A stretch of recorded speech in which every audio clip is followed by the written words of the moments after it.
जय हिंद दोस्तों। तो आज हम लोग देखेंगे जो हमारा आर्मी जीडी एग्जाम 2026 में यहाँ पे होने वाला है। इसमें हम लोग देखेंगे जो हमारे जीडी एग्जाम के जो प्रीवियस ईयर क्वेश्चन वो सारे हम लोग यहाँ प्रैक्टिस करेंगे, क्योंकि दोस्तों होता है क्या आपके एग्जाम में प्रीवियस ईयर क्वेश्चन बहुत ज़्यादा वहाँ पे रिपीट होते हैं। तो इस क्लास में हम देखेंगे उन क्वेश्चन की प्रैक्टिस करेंगे जो ज़्यादातर बार बार रिपीट हमारे एग्जाम में वहाँ पे हुआ करते हैं। तो यहाँ पे दोस्तों जितने मैं यहाँ पे आपके सेट करा रहा हूँ, जैसे अभी क्या हो रहा है, ये सेट नंबर 12 मैं यहाँ पे करा रहा हूँ। जैसा कि मैं टोटल आपको बता रखा कि मैं टोटल आपके 100 सेट यहाँ पे कराऊंगा। अगर आपने ये 100 सेट वहाँ पे अच्छे से तैयार कर लिया, जब आपका एग्जाम लगेगा तो इसके बाहर कोई क्वेश्चन वहाँ पे नहीं जाएगा। तो पेन और कॉपी लेके बैठना और आप काउंट करते चलना क्या स्कोर आपका यहाँ पे हो रहा है। अगर आपने 35 क्वेश्चन तक यहाँ पे सही कर लिया तो ये मान चलना जब आपका एग्जाम लगेगा इससे बाहर कोई क्वेश्चन आपको वहाँ पे देखने को नहीं मिलेगा। दोस्तों जो पहला क्वेश्चन आया था ये आपका आर्मी जीडी एग्जाम में अंबाला एआरओ में पूछा गया था। वहाँ पे सीधा सीधा आपसे पूछा गया कि जो आपका वीर बाल दिवस ये आपका कब वहाँ मनाया जाता है, क्योंकि आपके एक जो आपका सिलेबस दिया गया है वहाँ पे ये मान चला दिवस से हमेशा एक क्वेश्चन आपका पूछा जाता है। तो दिवस वाला जो चैप्टर हमारा है, टॉपिक हमारा, वो अच्छे से आपको तैयार करके वहां पे जाना है। यहाँ पे हमारे ऑप्शन क्या है, 2 अक्टूबर है, 12 जनवरी है, 5 सितंबर है और 26 दिसंबर हमारा ये 4 ऑप्शन वहां पे दिए गए। तो अगर आपके एग्जाम में ये क्वेश्चन रिपीट कभी हुआ तो आप सीधा सीधा क्या आंसर बताओगे? सर हम तो बता देंगे 26 दिसंबर बताएंगे। ऑप्शन नंबर डी आपका राइट आंसर यहाँ पे हो जाता है। दोस्तों एक बात और, यहाँ पे जो मैं ये 100 स्टेट कराने वाला हूँ ये आप जरूर एक बार करके जाना। आप जब एग्जाम में बैठोगे आप खुद कहोगे सर इसके बाहर कोई क्वेश्चन हमारा नहीं गया है। तो उसके लिए दोस्तों आप ये चैनल को भी सब्सक्राइब वहां पे कर लीजिएगा, ताकि ये जितने भी प्रैक्टिस सेट वहां पे कराए जाए उनके नोटिफिकेशन तुरंत आपको देखने को मिल जाए। अब ये वीडियो जरा भी इंफॉर्मेटिव लगे तो वीडियो को लाइक करना, ताकि जितने भी क्लास हैं सारी आपको अच्छे तरीके से मैं कराऊं। मैं एक बात का यकीन दिलाता हूं, जब आप पेपर बैठोगे इसके क्वेश्चन बाहर आपके नहीं जाएंगे। अब क्वेश्चन ये आपसे पूछा जा सकता है, आखिर ये जो आपका वीर बाल दिवस है ये क्यों आपका मनाया जाता है? तो आप ये क्या तब क्या बताओगे? यहाँ पे जो आपको ये डेट 26 दिसंबर की यहाँ पे दी जा रही है, तो ये डेट कैसे यहाँ पे याद करोगे? दोस्तों हुआ क्या था आपका, ये 1705 में क्या हुआ था, 1705 में मुगलों द्वारा क्या हुआ था, यहाँ पे जो आपके गुरु गोविंद सिंह थे उनके जो बच्चे थे उनको वहाँ पे चुनवा दिया गया था, यानी उनको शहीद वहाँ पे कर दिया गया था। उन्हीं की याद में आपका ये 26 दिसंबर को हमेशा आपका ये मनाया जाता है। अब अगर क्वेश्चन ये आपसे पूछ लिया जाए ये इसकी शुरुआत कब से हुई, आखिर ये जो आपका मनाया जाता है दिवस यहाँ पे ये कब से मनाया जाने लगा है, तो आप यहाँ पे क्या कहोगे? एक डेट याद कर लेना, 9 जनवरी। क्या याद करोगे? यहाँ पे डेट लिखिएगा आप, 9 जनवरी 2022 से 2022 से क्या हुआ था, प्रधानमंत्री नरेंद्र मोदी द्वारा आपका ये दिवस आपका मनाया वहां पे जाता। इन्होंने इस दिवस को प्रकाश वर्ष के रूप में घोषणा वहां पे कर दी थी। तो ये डेट आप यहाँ पे याद कर लेना। देखो 2-3 और इससे मिलते जुलते दिवस हमारे आते हैं, उसमें कंफ्यूज कभी ना होना। जैसे आपसे ये पूछा जा सकता है, अच्छा ये हमें बता दो जो आपका बाल दिवस है, अगर आपसे बाल दिवस आपके एग्जाम में क्वेश्चन पूछ लिया जाए, या फिर आपसे अगर पूछ लिया जाए अच्छा ये हमें बता दो जो आपका राष्ट्रीय युवा दिवस है ये आपका कब वहां मनाया था, ये दोनों भी मिलते जुलते इससे वहां पे हो जाते हैं, तो कंफ्यूज वहां पे नहीं होना है। तो अगर बाल दिवस आपसे पूछा जाए तो आप क्या कह दोगे? आप कहोगे ये आपका 14 नवंबर को मनाया जाएगा। राष्ट्रीय युवा दिवस हमसे पूछा जाता है, हम कहेंगे ये 12 जनवरी को आपका मनाया जाता है। तो ये सारे पॉइंट भी आपको पता वहां पे होने चाहिए, क्योंकि दिवस आपके टॉपिक है और हमेशा एक क्वेश्चन वहां बनता है। तो ये दोनों भी आपके इंपॉर्टेंट है, कोई भी चीज आपके पेपर में क्वेश्चन पूछी जा सकती है। बस यहाँ पे जो मैं ये 100 सेट करा रहा हूँ, यानी जो आपके लगभग 5000 क्वेश्चन में कराने वाला हूँ, अगर आपने तैयार करके पेपर में बैठ के यकीन मान चलना आपके एग्जाम में इसके बाहर कोई क्वेश्चन वहां पे नहीं जाएगा। इसके बाद एक आपका जयपुर एआरओ में ये क्वेश्चन पूछा गया, कोलकाता किस नदी के किनारे आपका बसा हुआ? जो आपका कोलकाता शहर है किस नदी किनारे बसा है? गंगा नदी बताओगे, पद्मावती बताओगे, हुगली बताओगे या इंद्रावती नदी आप बताओगे? तो क्या बताओगे अगर आपके एग्जाम में क्वेश्चन पूछा? क्योंकि जो आपके नदियों के किनारे जो प्रमुख शहर हैं वो भी आपके एग्जाम में क्वेश्चन पूछे जाते हैं। तो हम वही क्वेश्चन डिस्कस करेंगे जिनके ज्यादा चांस है हमारे पेपर में आने के। तो इसका सीधा सीधा आप राइट आंसर बताओगे हुगली नदी। ऑप्शन नंबर सी आपका राइट आंसर यहाँ पे हो जाता है। दोस्तों कोलकाता में एक चीज ये भी याद करना, कोलकाता क्या हो जाएगा, दूसरा सबसे बड़ा शहर भी आपका यहाँ पे हो जाता है, जहाँ पे बंदरगाह की वजह से काफ़ी ज़्यादा फेमस आपका ये वहाँ पे रहता है। तो ये आपका इम्पोर्टेंट यहाँ पे आपका हो जाता है। और दोस्तों यहाँ पे गंगा नदी किनारे, देखो गंगा नदी किनारे वैसे बहुत सारे शहर आपके हो जाते हैं, लेकिन जो बनारस शहर है ये एग्जाम में क्वेश्चन पूछता है, सीधा पूछेगा जो बनारस है ये कौन सी नदी किनारे बसा हुआ है, तो आप क्या कहोगे वहाँ पे, हम कह देंगे गंगा नदी बता देंगे। और देखो एक इंद्रावती जो नदी यहाँ पे दी गई है, दो इंद्रावती नदी, इसके किनारे भी एक फेमस शहर है जो अक्सर एग्जाम में आता है, तो यहाँ पे क्या बताओगे, एक हो जाएगा आपका जगदलपुर। जगदलपुर अगर कभी आपसे पूछा गया, ये आपका ट्रेडमैन के एग्जाम में क्वेश्चन पूछा गया कि जगदलपुर कौन सी नदी के किनारे बसा हुआ है, तो आप क्या कह दोगे, इंद्रावती नदी हम वहां पे कर देंगे। क्योंकि अगर चाहो तो आप जीडी की एग्जाम दे रहे हो, चाहे ट्रेडमैन का जो या फिर डब्ल्यूएमपी का, ये अगर कोई भी एग्जाम आप बैठोगे इसके एक भी क्वेश्चन नहीं जाएगा, लेकिन सारी चीज आप अच्छे से वहां पे तैयार करते हुए चलिएगा। देखो अगला क्वेश्चन था, देखो सभी एआरओ जितने भी आपके एआरओ वहां पे हैं उनमें जो जो क्वेश्चन पूछे गए सारे में एक एक करके क्वेश्चन वहां पे आपके करा दूंगा। इसमें पूछा गया अकबर के राज में जो आपका टोडरमल है, वो टोडरमल से बहुत ज्यादा क्वेश्चन आपके पेपर में बनता है। टोडरमल कौन थे वहां पे, रक्षा मंत्री थे, प्रधानमंत्री थे, या प्रशासन मंत्री थे, या राजस्व मंत्री थे, किसका पूछा जा रहा है, टोडरमल का हमसे पूछा गया है। तो अगर आपके एग्जाम में रिपीट हुआ तो आप सीधा क्या कहोगे, ये हो जाएंगे राजस्व मंत्री थे, यानी ऑप्शन डी हमारा राइट आंसर यहाँ पे हो जाता है। देखो टोडरमल से एक क्वेश्चन बहुत ज्यादा पेपर में पूछा जाता है कि जो टोडरमल थे इन्होंने एक प्रणाली वहां पे शुरू की थी, उस प्रणाली का नाम आपसे पूछा जाता है, तो वो प्रणाली कौन सी हो जाती है दोस्तों, ये होती आपकी दहशाला। क्या बताओगे, दहशाला प्रणाली इन्होंने आपकी शुरुआत यहां पे की। अब ये दहशाला प्रणाली क्या होती है, इसमें क्या हुआ था, जो जिसे कि हम लोग खेती वहां पे करते हैं, वहां पे कितनी पैदावार होती है उसी के हिसाब से पहले क्या होता था, वहां पे कर लगाया जाता था। तो इसमें क्या होता था, आपका 10 साल का ये देखा जाता था कि आखिर कितनी पैदावार हो रही, कितनी उपज वहां पे हो रही है, उसी के हिसाब से ये कर का निर्धारण वहां पे आपका किया जाता है। तो कभी अगर पूछा गया दहशाला प्रणाली किसके द्वारा वहां शुरुआत की गई थी, तब भी आप बताओगे टोडरमल का नाम यहाँ बताओगे। देखो हुआ क्या था, जो आपके अकबर का दरबार था जहां पे 9 रत्न आपके वहां पे होते थे, उनमें से क्या थे, एक आपके अकबर के जो 9 रत्न थे उनमें टोडरमल का भी नाम वहां पे आपका आता था। ये क्या हो जाते थे वहां पे, ये राजस्व, यानी जो आपका दीवान था, राजस्व पूछ लिया जाए चाहे दीवान लिख के आ जाए, इसके क्या हो जाते हैं, इसके आपके प्रमुख वहां पे हो जाते हैं। तो ये आपका इंपॉर्टेंट है कि दहशाला प्रणाली किसके द्वारा शुरू की गई, आप किसका नाम बताओगे, टोडरमल का नाम आपको पता वहां पे होना चाहिए। अगला क्वेश्चन था लखनऊ एआरओ में आपका पूछा गया था, बाघा भारत व देश की सीमा के है, आप देखा होगा जो आपका बाघा बॉर्डर के नाम से ये काफी ज्यादा फेमस वहां पे होता है। ये पूछा जा रहा है किसके किन 2 देशों के बीच की सीमा में आपका वहां पे आता है, बांग्लादेश है, पाकिस्तान है, भूटान है, नेपाल है, तो किन 2 देशों के बीच में आएगा, ये तो भाई देखते इसका आंसर आप वहां बता दोगे। तो आप क्या कह दोगे, आप कहोगे पाकिस्तान कहोगे, ऑप्शन नंबर बी आपका राइट आंसर यहाँ पे होगा। आप काउंट करते चलना स्कोर क्या आपका यहाँ पे हो रहा है, जैसा मैंने कह रखा 35 क्वेश्चन अगर आपके सही हो गए तो तैयारी बिल्कुल सही चल रही है, और जब आप एग्जाम में बैठोगे अगर ये सारे क्वेश्चन करके वहां जाते हो तो 45 से ज्यादा सीधे सीधे क्वेश्चन आप पेपर में छाप के वहां पे आओगे। लेकिन जो चीज बताई जा रही, जैसे बताई जा रही वैसे आप तैयारी वहां पे करते हुए चलिएगा।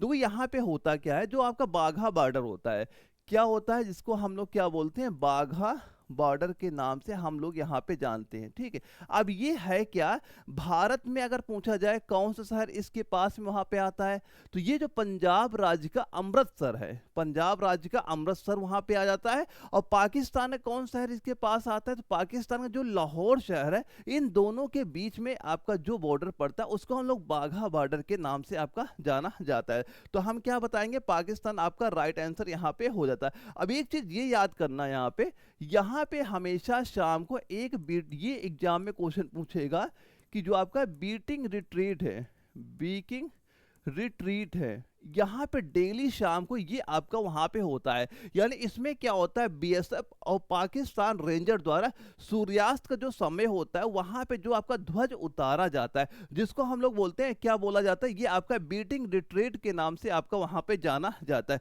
तो ये कहाँ पे होता है, बाघा बॉर्डर में होता है। इसमें होता है क्या है, सूर्यास्त का समय होता है, तो इंडिया में बीएसएफ हो जाता है, पाकिस्तान के वहाँ के जो रेंजर्स होते हैं उनके द्वारा जो हमारे फ्लैग होते हैं उसको वहाँ पे उतारा जाता है। यानी पाकिस्तान वाले अपना फ्लैग उतारते हैं, इंडिया वाले अपना तिरंगा फ्लैग वहाँ पे उतारते हैं। तो ये बिट्रिक रेटिंग भी आपसे वहाँ पूछा जाता है। अब ये जो बाघा बॉर्डर, ये याद कर लेना, जब 1947 में भारत का वहाँ विभाजन वहाँ पे होता है, जिसको हम लोग बोलते हैं रेड क्लिफ लाइन के नाम से जानते हैं। तो जो आपकी ये रेड क्लिफ लाइन वहाँ पे खींची गई थी, कि आपका यही बाघा बॉर्डर में ही आपकी वहाँ पे देखने को आपको मिल जाती है वहाँ पे।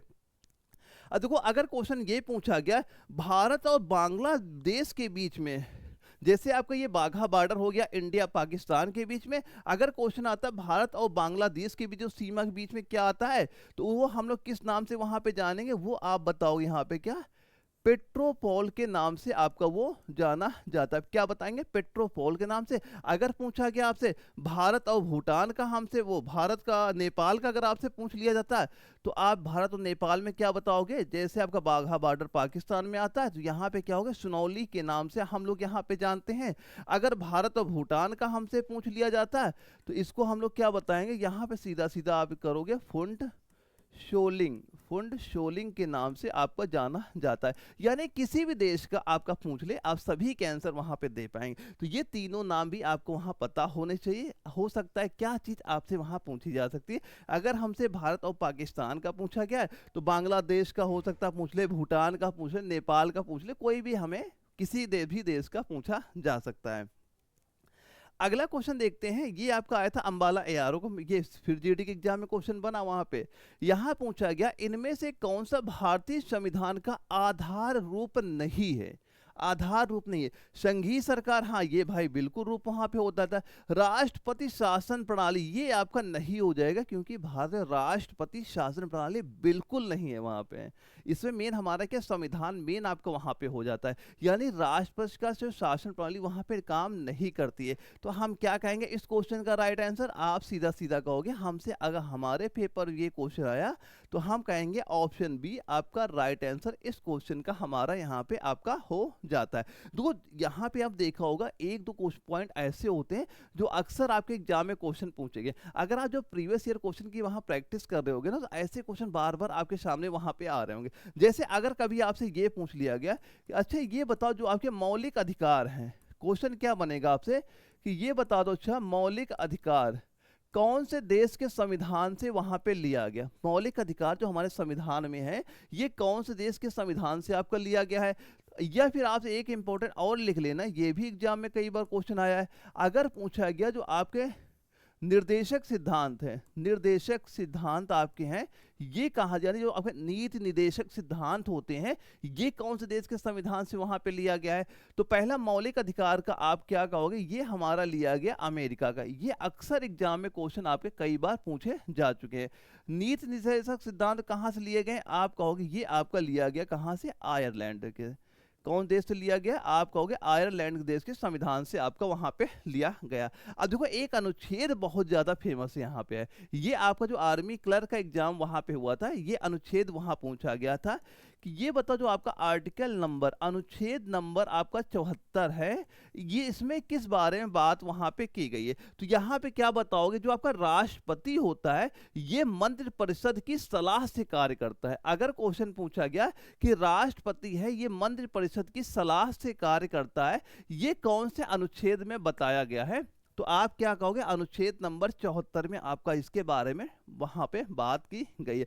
और दोस्तों जो आपने ये नोट्स यहाँ पे ले रखे हैं ना, ये नोट्स आपके जो हैंड रिटन नोट्स हैं, चाहे आपकी साइंस हो जाए, चाहे मैथ हो जाए, चाहे रीजनिंग हो जाए, चाहे जीके हो जाए, यानी प्रॉपर आपकी हैंड रिटन नोट्स जो आपको वहां पे दिए गए हैं। यानी यहाँ से एक बेनिफिट ये बनेगा आपको कि नोट्स आपको तैयार नहीं करने पड़ेंगे, नोट्स बने बनाए आपके हो जाएंगे। जो हम लोग नोट्स बनाते हैं जिसमें टाइम हमारा वेस्ट होता था, ये हमारा टाइम बच जाएगा। अब ये ये सारे नोट्स आपके न्यू पैटर्न बेस में ही वहाँ प्रोवाइड किए जा रहे हैं, ताकि आप घर बैठ के बस वो चीज़ें तैयार करो जो हमारे एग्जाम में क्वेश्चन पूछे थे। और उसमें साथ साथ आपको 10 साल के प्रीवियस ईयर क्वेश्चन भी आपको देखने मिल जाएंगे। यानी जितने भी आपके एआरओ में, हर एआरओ में जो जो क्वेश्चन बन सकता है वो सारे आपको मिल जाएंगे। जितने क्वेश्चन आपके पूछे गए वो सारे आपको मिल जाएंगे। और वो भी एक अलग से पीडीएफ प्रोवाइड की जा रही है यहाँ पे, जिनके ज़्यादा चांस है हमारे पेपर में क्वेश्चन आने के। तो ये जो नोट्स है एक बार आप तैयार वहाँ पे कर लीजिएगा। अगर ये नोट्स आपको लेने हैं, ये आपका व्हाट्सअप नंबर शो कर रहा है, मुझे व्हाट्सअप पे आप मैसेज कर दिएगा, जहाँ पे कंप्लीट नोट्स मैं आपको व्हाट्सअप पे पीडीएफ में प्रोवाइड करा दूंगा।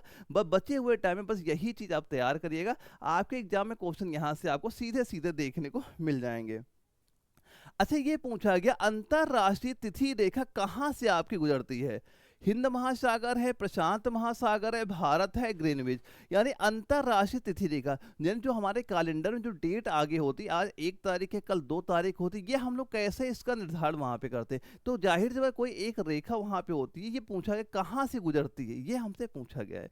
तो ये रेखा आप सीधा सीधा क्या कहोगे? ये रेखा गुजरती है प्रशांत महासागर से गुजरती है। ऑप्शन नंबर बी आपका राइट आंसर यहाँ पे हो जाता है। यानी जो आपकी अंतरराष्ट्रीय तिथि रेखा है, ये आपका 180 देशांतर पर प्रशांत महासागर से गुजरती है, जो तिथि बदलने की एक मानक है। जो तिथि बदलने की एक मानक रेखा आपकी ये हो जाती है। कहाँ से गुजरेगी? हम कहेंगे प्रशांत महासागर से ये रेखा वहां पे गुजरती है।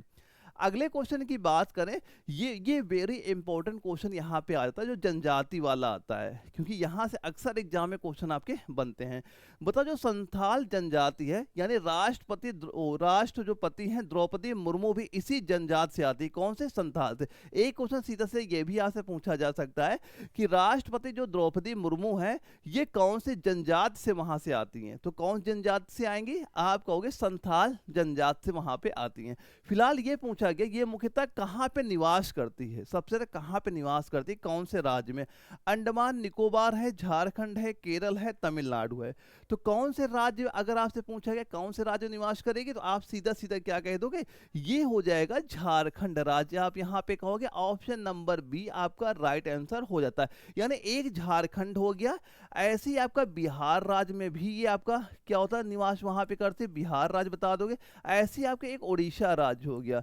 ओडिशा राज्य में भी ये आपकी जनजाति वहां पे निवास करती है। ये राज्य हो जाते हैं जहां पे आपकी संथाल जनजाति वहां पे निवास करती है। और ये जो आपकी द्रौपदी मुर्मू राष्ट्रपति हैं भारत की, वहां पे ये कौन से राज्य की वहां पे हो जाती हैं? तो आप क्या कहोगे? ये उड़ीसा राज्य की वहां पे हो जाती है। कौन सी? द्रौपदी जो मुर्मू है, ये उड़ीसा राज्य की आपकी वहां पे हो जाती है। और दोस्तों एक चीज ये याद कर लेना कि जो आपकी ये संथाल जनजाति की हो जाती है, इसमें एक पॉइंट ये नोट कर लेना, ये भारत की सबसे बड़ी अनुसूचित जनजाति वहां पे हो जाती। अगर क्वेश्चन ये भी पूछा गया भारत की सबसे बड़ी अनुसूचित जनजाति कौन सी वहां पे होती है, तो आप किसका नाम बताओगे? आप यही संथाल जनजाति का नाम ही आपको बताओगे। इंपॉर्टेंट पॉइंट यहाँ पे हो जाता है। अब देखो कुछ और हम जनजातियां यहाँ पे देख लेते हैं, जो अक्सर एग्जाम में क्वेश्चन आपसे पूछे जा सकते हैं। क्योंकि मेरा मकसद है बस यही 100 सेट करा के मैं आपका पूरा एग्जाम वहां पे क्लियर करा दूंगा, लेकिन आपको ये चीजें अच्छे से वहां पे तैयार करते हुए चलना है। अब देखो,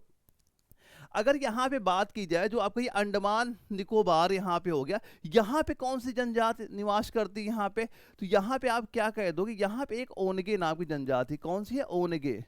तो क्वेश्चन अगर पूछा गया ओनगे ये जनजाति कहाँ पे निवास करती है, आप बताओगे अंडमान में निवास करती है वहां पे।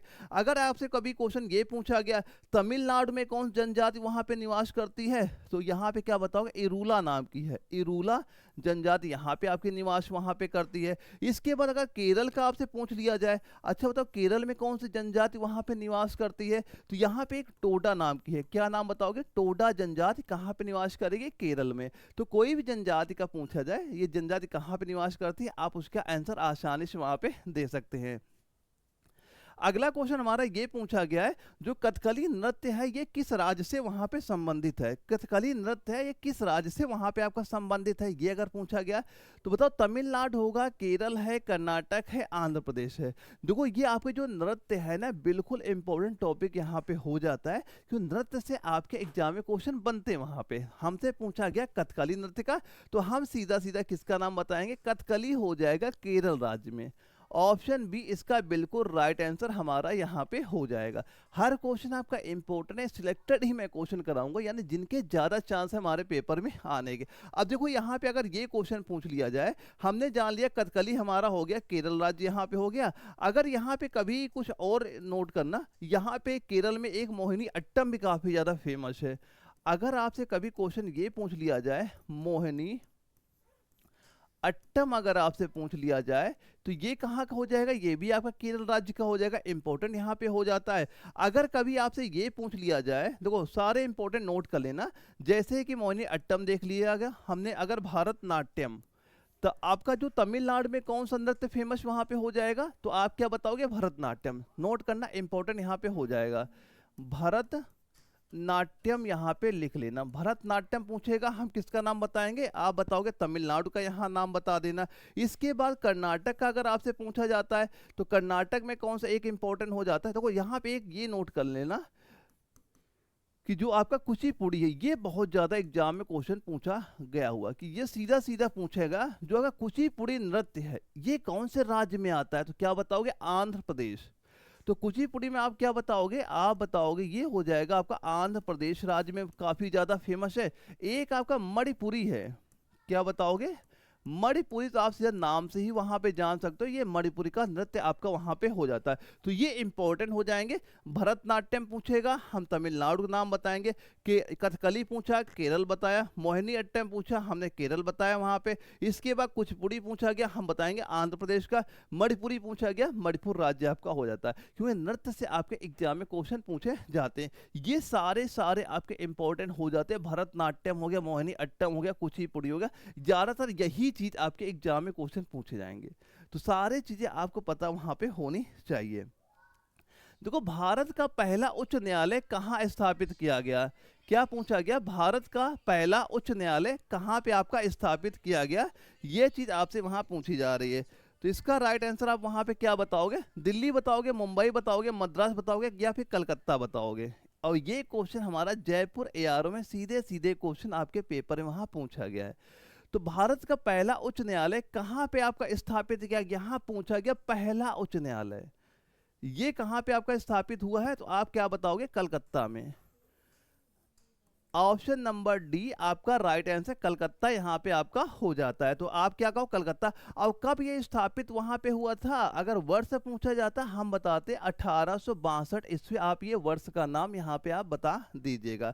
देखो अगर यहाँ से मुंबई जो दिया गया, पहले ये बॉम्बे के नाम से फेमस वहां पे हुआ, तो बॉम्बे का अगर हमसे पूछा जाता है उच्च न्यायालय कब वहां पे स्थापित हुआ, वर्ष अगर पूछा जाता है, तो हम बताते ये हो जाएगा 1862, यहाँ बता देंगे। अगर मद्रास का हमसे पूछा जाता है, तो हम बताते यहाँ पे ये भी आपका 1862 यहाँ पे हो जाता है। दिल्ली अगर उच्च न्यायालय का हमसे पूछा जाता है, ये हम 1966 यहाँ बता देते हैं। देखो ये इनके वर्ष आपको पता होने चाहिए। क्वेश्चन कैसे बनेगा, सीधा सीधा आएगा कि जो आपका दिल्ली उच्च न्यायालय है, इसकी स्थापना कौन से वर्ष में वहां पे हुई, तो आप सीधा कहोगे 1966 में। अगर पूछेगा बॉम्बे उच्च न्यायालय की स्थापना कौन से वर्ष में वहां पे हुई, हम बताएंगे 1862 में।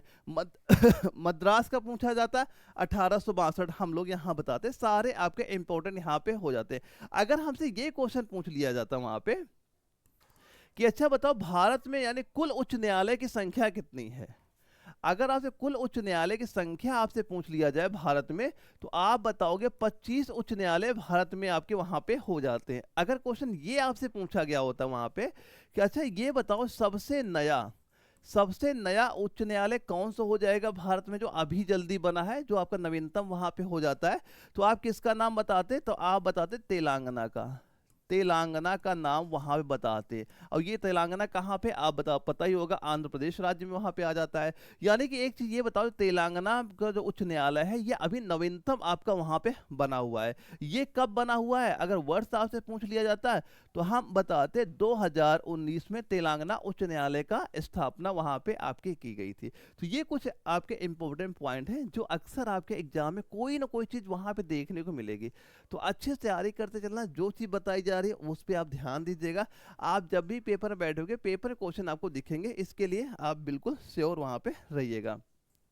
अच्छा, विश्व की सबसे लंबी नदी बताओ। अगर भारत का पूछा जाता तो आप उसका आंसर क्या बताते? भारत में हम गंगा नदी बता देते वहां पे। लेकिन हमसे क्या पूछा गया है, विश्व की सबसे लंबी नदी कौन सी होगी? नील है, टेम्स है, गंगा है, अमेजन है। तो विश्व की सबसे लंबी नदी क्या बताओगे? आप कहोगे नील नदी है, जिसको सबसे लंबी नदी कहा गया है। ऑप्शन नंबर ए आपका राइट आंसर यहाँ पे हो जाता है। अगर इसकी लंबाई की हम लोग बात करें कि जो आपकी नील नदी है टोटल कितनी लंबी वहां पे हो जाती है, तो आप क्या कह दोगे यहाँ पे? 6,650 किलोमीटर ये हो जाएगा इस नदी की लंबाई यहाँ पे आपकी हो जाती है, जो कि आप अफ्रीका में बहती है और मिस्र की जीवन रेखा आपकी वहां पे हो जाती है। तो नील नदी कहाँ बहती है? आप बताओगे अफ्रीका में बहती है और मिस्र की जीवन रेखा के नाम से आपकी जानी जाती है। अगर क्वेश्चन पूछा हमसे कि ये बताओ कि मिस्र की जीवन रेखा हम लोग कौन सी नदी को बोलते हैं, तब भी आप किसका नाम बताओगे? नील नदी का नाम आपको वहां पता होना चाहिए। अब देखो यहाँ पे एक चीज ये याद कर लेना कि जो आपकी अमेजन नदी दी जा रही, अगर इसकी लंबाई हमसे पूछ ली जाती तो यहाँ पे क्या कहेंगे हम लोग? 6,400 किलोमीटर इसकी लंबाई यहाँ पे आपकी हो जाती है, जो कि सबसे अधिक जल प्रवाह वाली नदी हो जाती है, जो कि आपकी दक्षिण अमेरिका में बहती है। तो अगर क्वेश्चन पूछा गया कि सबसे ज्यादा जल प्रवाह वाली नदी हमारी कौन सी हो जाती है, तब हम किसका नाम बताते हैं? अमेजन का। कहाँ बहती है? दक्षिण अमेरिका में आपकी। अब इसके बाद देखो गंगा नदी की अगर लंबाई की बात वहां पे करें कितनी हो जाएगी? आप कहोगे 2525 किलोमीटर गंगा नदी की लंबाई हो जाती है, जो हमें पता है भारत में आपको ये नदी वहां बहती है, जिसको ये भारत की पवित्र नदी के नाम से आपकी वहां पे जानी जाती है। ये जो टेम्स नदी आपकी दी जा रही है, अगर इसकी लंबाई हम लोग बात करें कितनी हो जाएगी? 346 किलोमीटर इसकी लंबाई वहां पे हो जाती है। और इसका प्रवाह कहाँ पे होता है? ये बताओ जो आपकी टेम्स नदी है ये कहाँ पे बहती है? आप सीधा सीधा कहोगे ये लंदन में आपका ये नदी वहां पे बहती है। कहाँ बहेगी? ये नदी बहती आपकी लंदन में, आपकी ये नदी बहती है। अब ये कहाँ पे हो जाएगी? आपकी भारत में बहती है। अब ये नदी अभी मैंने बताया अफ्रीका में बहती, ये आपकी नदी दक्षिण अमेरिका में इसकी प्रवाह वहां पे होती है। तो ये नदियों की लंबाइयां वहां पे हो जाती है। और ये नदी कहाँ पे बहती है ये चीज आपको पता वहां पे होना चाहिए। अगला क्वेश्चन हमारा आता है कि जो आपके इंद्रावती राष्ट्रीय उद्यान कहाँ पे है? यानी इंद्रावती राष्ट्रीय उद्यान कहाँ पे आपका स्थित है? छत्तीसगढ़ है, झारखंड है, मणिपुर है, मेघालय है। किसका पूछा गया? इंद्रावती राष्ट्रीय बताओ उद्यान कहाँ पे स्थित हो जाए, कौन से राज्य में आपका स्थित होगा? तो राज्य का नाम हम क्या बताएंगे? सीधा सीधा आप कहोगे सर हम तो बताएंगे छत्तीसगढ़ का। किसका बताएंगे? छत्तीसगढ़ का। ऑप्शन ए इसका राइट आंसर यहाँ पे आपका हो जाता है। अब ये बताओ ये जो आपका इंद्रावती राष्ट्रीय उद्यान है ये किसके लिए फेमस वहां पे हो जाता है? तो किसके लिए फेमस हो जाएगा? आप यहाँ पे कहोगे जो आपके जंगली भैंसे होते हैं, जंगली भैंसों के लिए ये आपकी काफी ज्यादा फेमस वहां पे आपकी हो जाएगी। सीधा क्वेश्चन बनेगा इंद्रावती राष्ट्रीय उद्यान किसके लिए फेमस है, कौन से जानवर के लिए? आप कहोगे जंगली भैंसों के लिए आपकी फेमस हो जाएगी। अगर क्वेश्चन ये पूछा गया इसकी स्थापना कब हुई, कौन से वर्ष में वहां पे हुई थी, तो आप कहोगे स्थापना 1981 में इसकी स्थापना वहां पे हुई थी। और छत्तीसगढ़ के कौन से जिले में अगर आपसे पूछा गया तो छत्तीसगढ़ में एक जिला है आपका बीजापुर। क्या बताओगे? छत्तीसगढ़ का एक जिला हो जाएगा आपका बीजापुर जिला, वहां पे हो जाएगा जहां पे आपका ये राष्ट्रीय उद्यान आपका वहां पे स्थित है। देखो आप एक यहाँ पे ये भी याद कर लेना, ये भी काफी ज्यादा पूछा जाता है। अगर आपसे पूछा गया कान्हा, कान्हा राष्ट्रीय उद्यान कौन से राज्य में वहां पे आता है, इंपॉर्टेंट हो जाता है। यह भी आपसे ये पूछा जा सकता है जो आपके काजीरंगा राष्ट्रीय उद्यान है ये कहाँ पे आपका स्थित हो जाता है। ये दोनों इंपॉर्टेंट, कान्हा भी है और काजीरंगा भी है। तो कान्हा का अगर आपसे पूछा गया तो आप क्या कहोगे? ये मध्य प्रदेश राज्य में वहां पे आ जाएगा। काजीरंगा अगर आपसे पूछा गया तो आप क्या कहोगे? असम राज्य में आपका ये वहां पे स्थित हो जाएगा। अब देखो एक ये आता है कि वन्य जीव संरक्षण अधिनियम ये कौन से वर्ष में वहां पे लागू हुआ था? क्या पूछेगा? सीधा मैं यहाँ पे लिख देता हूँ, इंपॉर्टेंट यहाँ पे आपका हो जाता है। अगर क्वेश्चन पूछा गया कि जो आपका वन्य जीव संरक्षण अधिनियम ये कौन से वर्ष से आपका लागू किया गया? सीधा सीधा क्वेश्चन आएगा वन्य जीव संरक्षण अधिनियम कौन से वर्ष वहां पारित हुआ था? तो कौन से वर्ष बताओगे? यहाँ पे आप बताओगे 1972।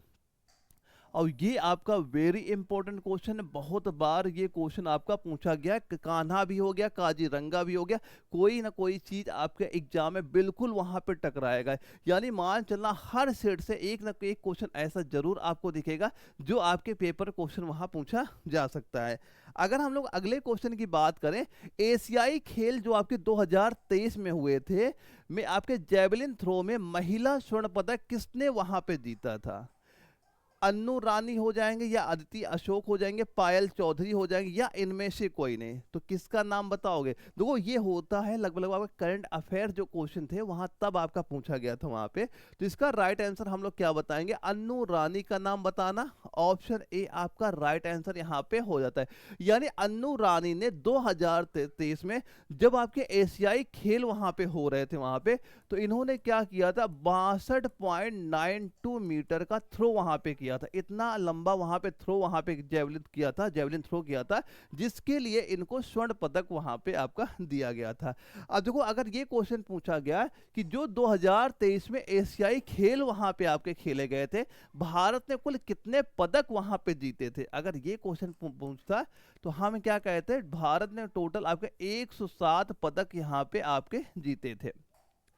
अब ये तो आपको पता ही होगा, अगर ये क्वेश्चन पूछा गया है कि जो आपके एशियाई खेल होते हैं कितने वर्ष के अंतराल में हमेशा वहां पे खेले जाते हैं, तो आप क्या कहोगे? ये हमेशा आपके 4 वर्ष के अंतराल में आपके वहां पे खेले जाते हैं।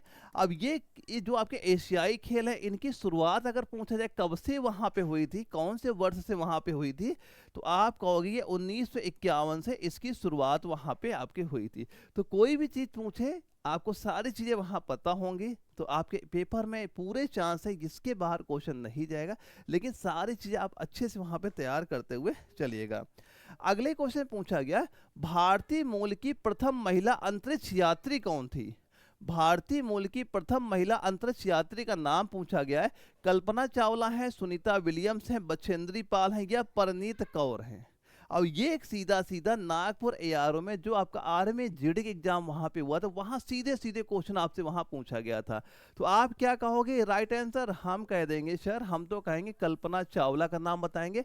ऑप्शन नंबर ए आपका राइट आंसर यहाँ पे हो जाता है। यानी कल्पना चावला ने 1997 में, क्या बताओगे? 1997 में आपका एक मिशन वहां पे था, STS-87। ये आपका मिशन वहां पे था जहां पे ये अंतरिक्ष में गई थी, और ये भारतीय मूल की पहली महिला वहां पे आपकी हो जाती। ये मिशन का नाम हुआ कब गई? 1997 में आपकी वहां पे गई थी। अगर क्वेश्चन पूछता हमसे, अच्छा ये बताओ कल्पना चावला का जन्म कौन से वर्ष में वहां पे हुआ था, अगर जन्म पूछ लिया जाता है, तो यहाँ पे क्या कहोगे? इनका जो जन्म हुआ था 1962 ईस्वी में वहां पे जन्म आपका वहां पे हुआ था। देखो जो आपकी ये सुनीता विलियम है, इनके देखो ये इनके जो पिता थे ये भी भारतीय मूल के ही वहां पे थे। यानी जो सुनीता विलियम थे, इनके पिता भी भारतीय मूल के थे। इनके बारे में एक चीज ये यहाँ पे याद कर लेना कि 2006 में ये अंतरिक्ष में सबसे लंबा स्पेस वॉक का रिकॉर्ड इनका है वहां पे। अगर ये क्वेश्चन पूछा गया कि सबसे लंबा स्पेस वॉक, यानी जो स्पेस लोग टहलते हैं वहां पे, टहला था वहां पे, तो ये रिकॉर्ड किसके नाम वहां पे? अगर महिला का नाम पूछा जाता है, सुनीता विलियम का नाम बताते हैं। कब ये स्पेस वॉक किया था? 2006 में वहां पे आपका किया गया था। देखो बछेंद्री पाल भी आपकी इंपॉर्टेंट हो जाती हैं। तो बछेंद्री पाल पे ये क्वेश्चन पूछा गया कि पहली भारतीय महिला एवरेस्ट विजेता, यानी ये क्वेश्चन अगर पूछा गया कि पहली भारतीय महिला का नाम बताओ जो आपके माउंट एवरेस्ट पे चढ़ाई वहां पे की थी, तो किसका नाम बताएंगे? हम लोग बताते बछेंद्री पाल का। अब कब ये चढ़ाई की थी आप बताओगे? 1984 ईस्वी में इन्होंने माउंट एवरेस्ट पे फतेह हासिल की थी, यानी वहां पे चढ़ाई पूरी अपनी की थी।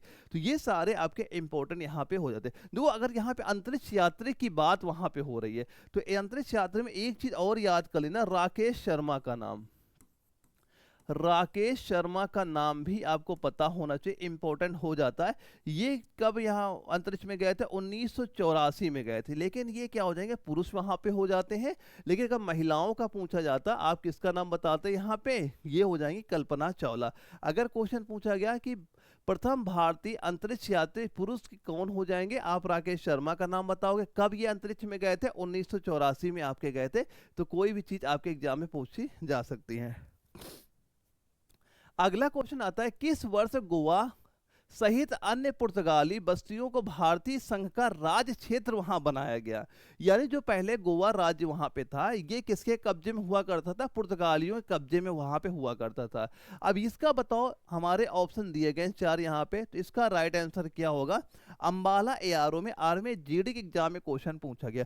एक करके हम लोग क्या करें, जितने भी आपके एआरओ वहां पे आते हैं, हर एआरओ के मैं क्वेश्चन भी करा दूंगा, और क्या क्या चीजें और आपको उससे पता होनी चाहिए कि जो हमारे एग्जाम में क्वेश्चन बन सकते हैं। तो अगर ये क्वेश्चन आपके पेपर में वहां पूछा जाता है, तो इसका राइट आंसर सीधा सीधा आप क्या कहोगे? 1961 यहाँ पे हो जाएगा। ऑप्शन नंबर बी इसका राइट आंसर हो जाएगा। ये आपका इंपॉर्टेंट क्वेश्चन है, कई बार एग्जाम में क्वेश्चन आपका पूछा जा चुका है। यानी हुआ क्या था दोस्तों, वहां पे 1961 में एक ऑपरेशन हुआ था। उस ऑपरेशन का नाम क्या दिया गया था? ऑपरेशन विजय नाम वहां पे आपका दिया था। जहां पे क्या हुआ था, गोवा को मुक्त कराया गया था। इसके बाद पहले जो गोवा अब ये राज्य होता है, पहले ये संघ राज्य में आपका वहां पे जोड़ा गया था। पहले किसमें था? आपका ये संघ राज्य में वहां पे जोड़ा गया था। तो हम लोग क्या कहेंगे, ये 1961 ऑपरेशन कौन चला था? विजय ऑपरेशन आपको वहां पे चला हुआ था। यानी गोवा, अगर ये देखो 2 डेट और याद कर लेना, गोवा मुक्ति कब हुआ था? अगर पूरी डेट हमसे पूछ लिया जाता तो हम कहेंगे यहाँ पे 19 दिसंबर 1961। इस दिन गोवा को वहां पे आपका आजाद कराया गया था। किसके द्वारा? पुर्तगालियों के कब्जे से इसे आजाद कराया था। और पुर्तगाली यहाँ कितने साल वहां पे इसमें राज करते हैं? तो कुल वहां पे मान चलना 451 वर्ष, यानी कि अंग्रेजों के पहले आपके पुर्तगाली वहां पे आ गए थे, जो गोवा राज्य में पहले आपके वहां पे राज्य आपका क्या करते थे। अगर क्वेश्चन ये पूछा जाता है कि जो गोवा राज्य है, ये पहले मानो संघ क्षेत्र में वहां पे आता है, तो संघ क्षेत्र की बात वहां पे कर ले। किसकी बात कर ले वहां पे? संघ क्षेत्र। संघ क्षेत्र यानी 1961 से लेके आपको ये 1987 तक पहले क्या था? ये आपका संघ क्षेत्र में वहां आता था। और 1987 के बाद ये क्या हुआ? भारत का एक राज्य का दर्जा इसे वहां पे आपका दे दिया गया था। ऐसे ही आपका कुछ और इंपॉर्टेंट नोट यहाँ पे कर लेना। अगर आपका ये पूछा गया कि जो आपका दादरा नागर हवेली, ये कब आपका कौन से वर्ष में वहां पे आजाद हुआ था? या अगर आपसे ये पूछ लिया जाए जो आपका दमन दीव है, दमन दीव ये कब आपका आजाद हुआ था? अगर गोवा का हमसे पूछा गया तो इनके भी हमसे एग्जाम में क्वेश्चन पूछे जा सकते हैं। तो दादरा अगर नागर हवेली का पूछा जाएगा तो हम बताएंगे 1954। ये अपडेट याद कर लेना। दमन और दीव का अगर हमसे पूछा जाता है तो आप क्या बताओगे? 1961। ये डेट आपको पता वहां पे होना चाहिए। तो कोई भी चीज पूछे, आपको सारी चीजें पता होंगी, तो आप एग्जाम में कैसा भी क्वेश्चन आपसे पूछा जाए, सभी के आंसर बड़ी आसानी से वहां पे आप दे सकते हैं। अच्छा ये बताओ, भारत में हिंदी दिवस कब मनाया जाता है? 14 सितंबर है, 12 अप्रैल है, 10 अप्रैल है, 14 दिसंबर। पूछा क्या गया? हिंदी दिवस भारत में आपका ये कब वहां पे मनाया जाता है? तो भारत की बात वहां पे चल रही है, तो हम क्या बताएंगे? आप कह दोगे 14 सितंबर। ये डेट पता होना चाहिए। ऑप्शन नंबर ए आपका राइट आंसर यहाँ पे आपका हो जाता है। यानी किस वजह से आपका मनाया जाता है, अगर ये क्वेश्चन पूछा जाता है तो आप क्या कहोगे? जब आपका 1949 में हिंदी को आपको राजभाषा, हिंदी को आपको जब ये आपकी राजभाषा वहां पे बनाई गई थी, उसी वजह से आपका हमेशा आपका ये 14 सितंबर को हिंदी दिवस के रूप में आपका मनाया जाने लगा। अब ये भी क्वेश्चन आपका आता है कि ये बताओ जो हिंदी भाषा है, ये भारत की कैसी भाषा वहां पे हो जाती है? तो भारत की कैसी भाषा बताओगे? ये भारत की होती है राजभाषा वहां पे है। ये चीज याद करना, एग्जाम में क्वेश्चन आता है। अगर ये कभी क्वेश्चन पूछा जाए, हिंदी को राजभाषा कौन से वर्ष में बताया गया, कौन से वर्ष से बोला गया, तो आप बताओगे 1949। यहाँ पे याद कर लेना। अगर देखो यहाँ पे एक चीज ये याद कर लेना, अगर कभी ये क्वेश्चन पूछा गया विश्व हिंदी दिवस, विश्व हिंदी दिवस ये कब आपका मनाया वहां पे जाता है? या आपसे ये पूछ सकता है कि जो आपका उर्दू दिवस है, उर्दू दिवस ये आपका कब से मनाया जाता है, ये दोनों भी चीज़ें आपकी इंपॉर्टेंट यहाँ पे हो जाती हैं, कोई भी चीज़ आपसे पूछी जा सकती है। तो विश्व हिंदी दिवस की बात करेगा तो हम कहेंगे 10 जनवरी, ये डेट आपको पता होनी चाहिए। उर्दू दिवस की बात करेगा तो आप क्या कहोगे, 9 नवंबर को आपका उर्दू दिवस के रूप में आपका ये मनाया जाता है। ये 9 नवंबर को उर्दू दिवस के रूप में आपका मनाया जाता है। तो सारे पॉइंट आपके बिल्कुल वहाँ पे क्लियर यहाँ पे होने चाहिए। यहाँ पे हम लोग देख रहे हैं जीके के 15 क्वेश्चन यहाँ पे देख रहे हैं।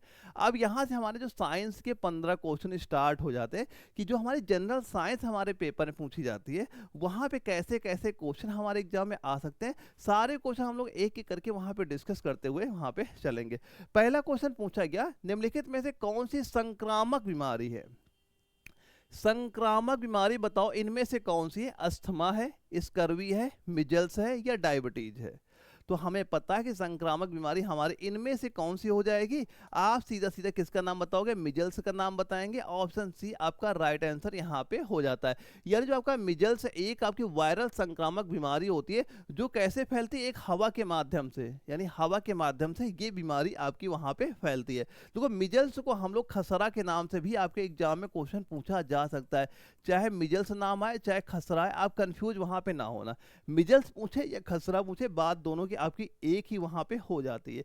यानी इसमें क्या होता है, आपका पैरा माइक्सो एक वायरस होता है। वायरस कौन सा होता है यहाँ पे? वायरस का नाम क्या बताओगे? Paramyxo, paramyxo virus. ये जो वायरस होता है इसकी वजह से आपकी ये जो मिजल्स होती है, खसरा होती है, ये आपकी वहां पे फैलती है, जो हमारे श्वसन तंत्र में फैलता है। जहां हम लोग सांस लेते हैं श्वसन तंत्र के द्वारा आपकी ये वहां पे फैलती है। इसके लक्षण दोस्तों क्या होते हैं? लक्षण सीधा सीधा हो जाएगा, जैसे आपको हो जाएगा बुखार, आपको आएगा। लक्षण क्या होते हैं? बुखार जैसे हो गया, या आपकी खांसी वहां पे आनी स्टार्ट हो जाएगी, ये आपके कुछ लक्षण वहां पे हो जाते हैं। जैसे आपके चकत्ते वहां पड़ जाएंगे, क्या चकत्ते वहां पे आपके पूरे शरीर में वहां पड़ जाते, ये सारे आपके वही के लिए वहां पे हो जाते हैं। अब ये अगर ये क्वेश्चन आता है, अच्छा चलो ये बीमारी वहां पे हो गई, अब इसका रोकथाम बताओ भाई, रोकथाम हम लोग कैसे कर सकते हैं वहां पे? तो इसके लिए एक वैक्सीन वहां पे आती है। वैक्सीन का नाम क्या होता है? आप कहोगे MMR। ये जो वैक्सीन होती है, जो भारत राष्ट्रीय टीकाकरण कार्यक्रम में आपकी शामिल भी वहां पे है, ये वैक्सीन लगाई जाती है ताकि जो खसरा नामक बीमारी है ये लोगों को ना फैले वहां पे। तो वैक्सीन हो जाएगा, ये इसके लक्षण हो जाते हैं। और कौन से वायरस के द्वारा आपका ये फैलता है, ये वायरस का नाम आपका वहां पे हो जाता है। अगले क्वेश्चन की बात करें, जो हमारा लखनऊ ARO में आर्मी GD के एग्जाम में क्वेश्चन पूछा गया, रिकेट्स किस अंग प्रणाली से जुड़ी बीमारी है? रिकेट्स भाई, रिकेट्स आपने कई बार पढ़ा भी होगा, वहाँ पे किसकी वजह से होता है, बड़ों में क्या रोग वहाँ पे दिक्कत आती है, तो ये इसके बारे में सारी चीज़ें आपको पहले से वहाँ पता है। तो जो हमारा रिकेट्स होता है, ये क्या करे, हमारे कंकाल तंत्र होती है, जो हमारी हड्डियाँ होती है, उससे रिलेटेड आपका वहाँ पे हो जाता है। तो रिकेट्स आएगा, हम सीधा कंकाल तंत्र या हड्डियों से वहाँ पे जोड़ेंगे। आप क्या कह दोगे? ऑप्शन बी इसका राइट आंसर यहाँ पे हो जाता है। अब जो ये रिकेट्स होता है, अच्छा ये अगर एग्जाम में आया कि रिकेट्स कौन सी विटामिन की कमी से वहां पे फैलता है, कौन सी विटामिन की कमी से वहां पे होता है, तो आप सीधा कहोगे ये विटामिन डी की कमी से हमारे शरीर में आपकी रिकेट्स नामक दिक्कत वहां पे देखने को मिल जाती है। इसमें क्या होता है, जो हमारी हड्डियां होती है क्या होती है, टेढ़ी हो जाती है। हड्डियां पैरों की जो होती है वो टेढ़ी हो जाती है, या हमारी जो सीना होता है, छाती होती है, इसमें भी जो हमारे हड्डियों का विकास नहीं होता है, टेढ़ा मेढ़ापन वहां पे हमें देखने को मिल जाता है। तो ये किसकी वजह से होता है? विटामिन डी की कमी की वजह से आपको ये देखने को मिल जाता है। अब देखो इसमें रोकथाम की अगर बात करें, तो देखो सीधा सीधा पता है कि जो विटामिन डी का प्रमुख स्रोत क्या होता है, सूर्य का प्रकाश वहां पे होता है। तो इसका आप सीधा सीधा क्या बताओगे, विटामिन डी का जो स्रोत क्या हो जाएगा? स्रोत में आप यहाँ पे नोट कर लेना, अगर विटामिन डी के स्रोत हमसे पूछ लिया जाता है, पहला तो हमें यही बताएंगे, क्या? सूर्य का प्रकाश। पहला तो यही आपका हो जाएगा, सूर्य का प्रकाश यहाँ पे हो जाएगा। और इसके अलावा क्या आपका हो जाएगा, जैसे आप कह सकते हैं कि जैसे दूध हो गया, आपका दूध हो गया, या फिर जैसे आपके अंडे हो गए, अंडे हो गए, ये क्या हो जाते हैं, कुछ आपके आहार वहां पे हो जाते हैं जो आपके विटामिन डी के स्रोत यहाँ पे आपके हो जाते हैं। अब एक क्वेश्चन ये आता है, विटामिन डी की कमी से वयस्कों में कौन सी दिक्कत वहां पे देखने को मिलती है? विटामिन डी की कमी से जो आपके वयस्क होते हैं, बड़े होते हैं, उनमें क्या दिक्कत वहां पे देखने को आपके मिलती है?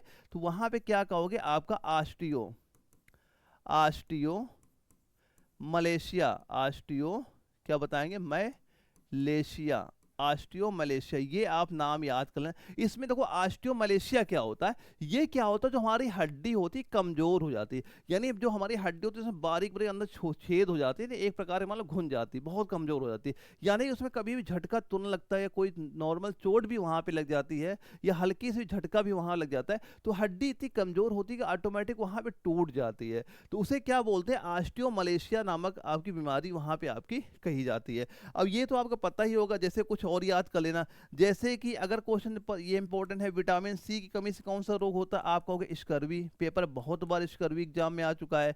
या फिर अगर क्वेश्चन पूछा जाए, अच्छा जो विटामिन बी की कमी से क्या दिक्कत होती है, तो हम क्या कहेंगे, बेरी बेरी नामक एक रोग हो जाता है, क्या होता है, बेरी बेरी नामक एक रोग आपका हो जाता है। तो कोई भी चीज पूछे आप सभी के आंसर वहां पे आसानी से देंगे, लेकिन सारी चीजें आप अच्छे से तैयार करते हुए वहां पे चलिएगा। अब अगला क्वेश्चन ये पूछा गया, एस्कॉर्बिक एसिड का लोकप्रिय नाम क्या है, vitamin B 12, vitamin A, vitamin K, vitamin C, किसका पूछा गया, एस्कॉर्बिक एसिड का हमसे पूछा जा रहा है।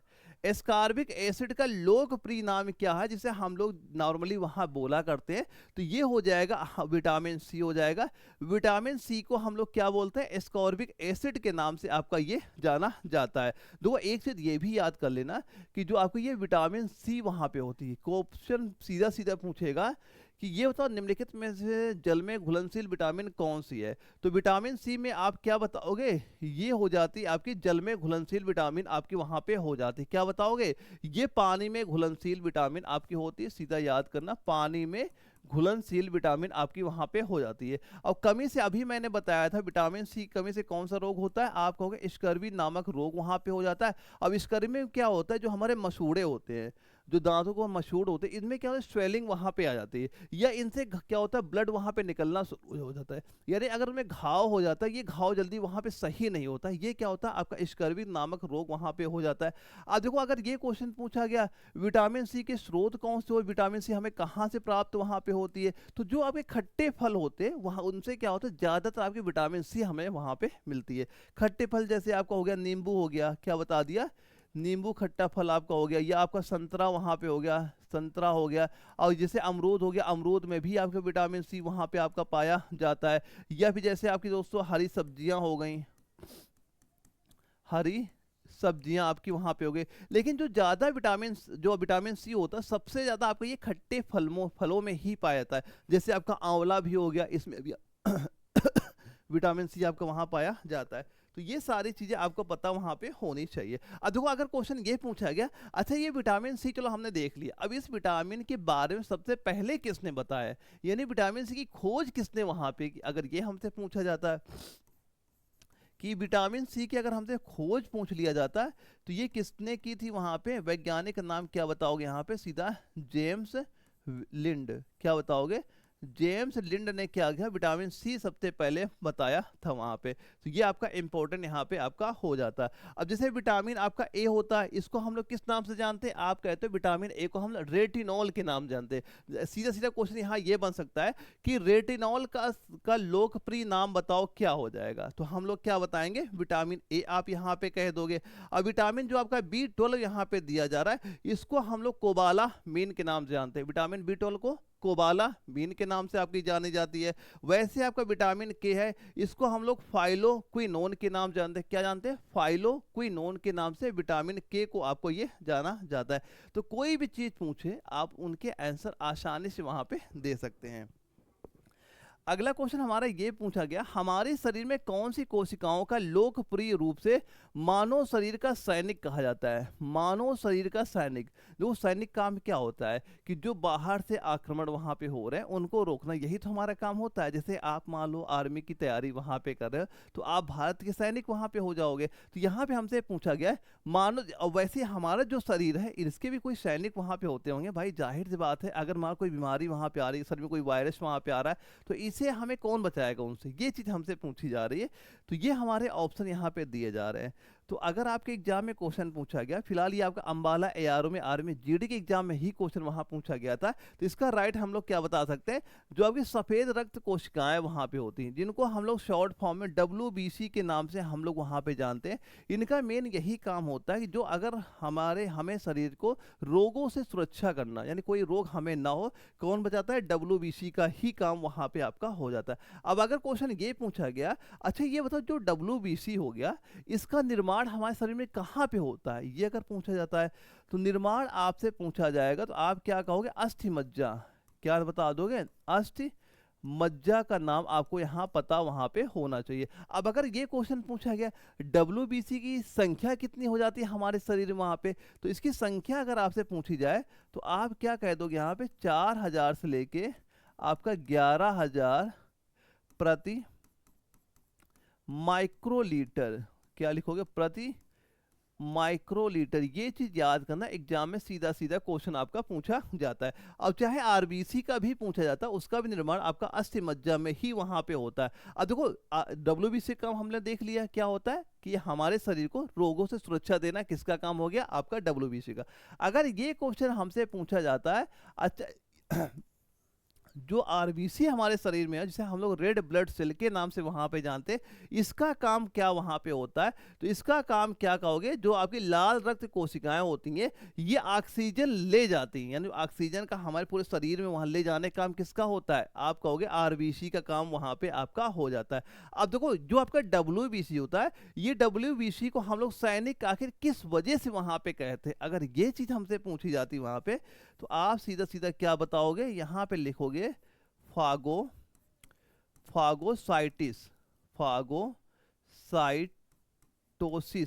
फाइगोसाइटोसिस के कारण हम लोग क्या कहते हैं, जो आपकी डब्ल्यूबीसी होती है, इनको हम लोग कहते हैं हमारे शरीर के सैनिक होते हैं। देखो यहाँ पे सारे पॉइंट यहाँ पे क्लियर करा रहा हूँ, हो सकता है कुछ वर्ड आपको ऐसे वहाँ पे लगे जो आपको पहली बार सुन रहे हैं, क्योंकि इनके क्या होते हैं नाम ही यार वहाँ पे, क्योंकि जो आपके बायोलॉजी वाले वर्ड वहाँ पे होते हैं, ये थोड़े अटपटे नाम भी वहाँ पे होते हैं। लेकिन आपको कम से कम अगर ये आप वर्ड क्वेश्चन वहाँ वर्ड आप देखे रहोगे ना वहाँ पे, तो एग्जाम में जब क्वेश्चन आएगा, आप जैसे क्वेश्चन होता नहीं कि भाई हम कोई क्वेश्चन पढ़ते हैं, हमें लगता है भाई ये हमारा आंसर हो सकता है, लगता है ना वहाँ पे, यही रीजन होता है। अगर आप आज पढ़े होगे, जैसे अगर आपने ये नाम पढ़ लिया वहाँ पे, क्या फागोसाइटोसिस नाम अगर आपने पढ़ लिया, तो आप सोचो ये हमने पढ़ा था, कहाँ पढ़ा था, कौन सा क्वेश्चन हमारा वहाँ पे चल रहा था, तो आप देखो कि भाई हम डब्ल्यूबीसी के बारे में जब वहाँ पढ़ रहे थे, तो हम ये वर्ड वहाँ पे देखे थे, और जिसके कारण क्या करते हैं हम लोग, डब्ल्यूबीसी को शरीर का सैनिक वहाँ पे कहा जाता है, तो आप सीधा सीधा आंसर वहाँ पे दे लोगे वहाँ पे। लेकिन जब ये वर्ड आपको पता होंगे तभी आप इनके आंसर वहाँ पे दे पाओगे। अगला क्वेश्चन आता है, निम्नलिखित में से कौन सी सबसे अधिक अभिक्रियाशील धातु, देखो अभिक्रियाशील धातु पूछा क्या जा रहा है, सबसे अधिक।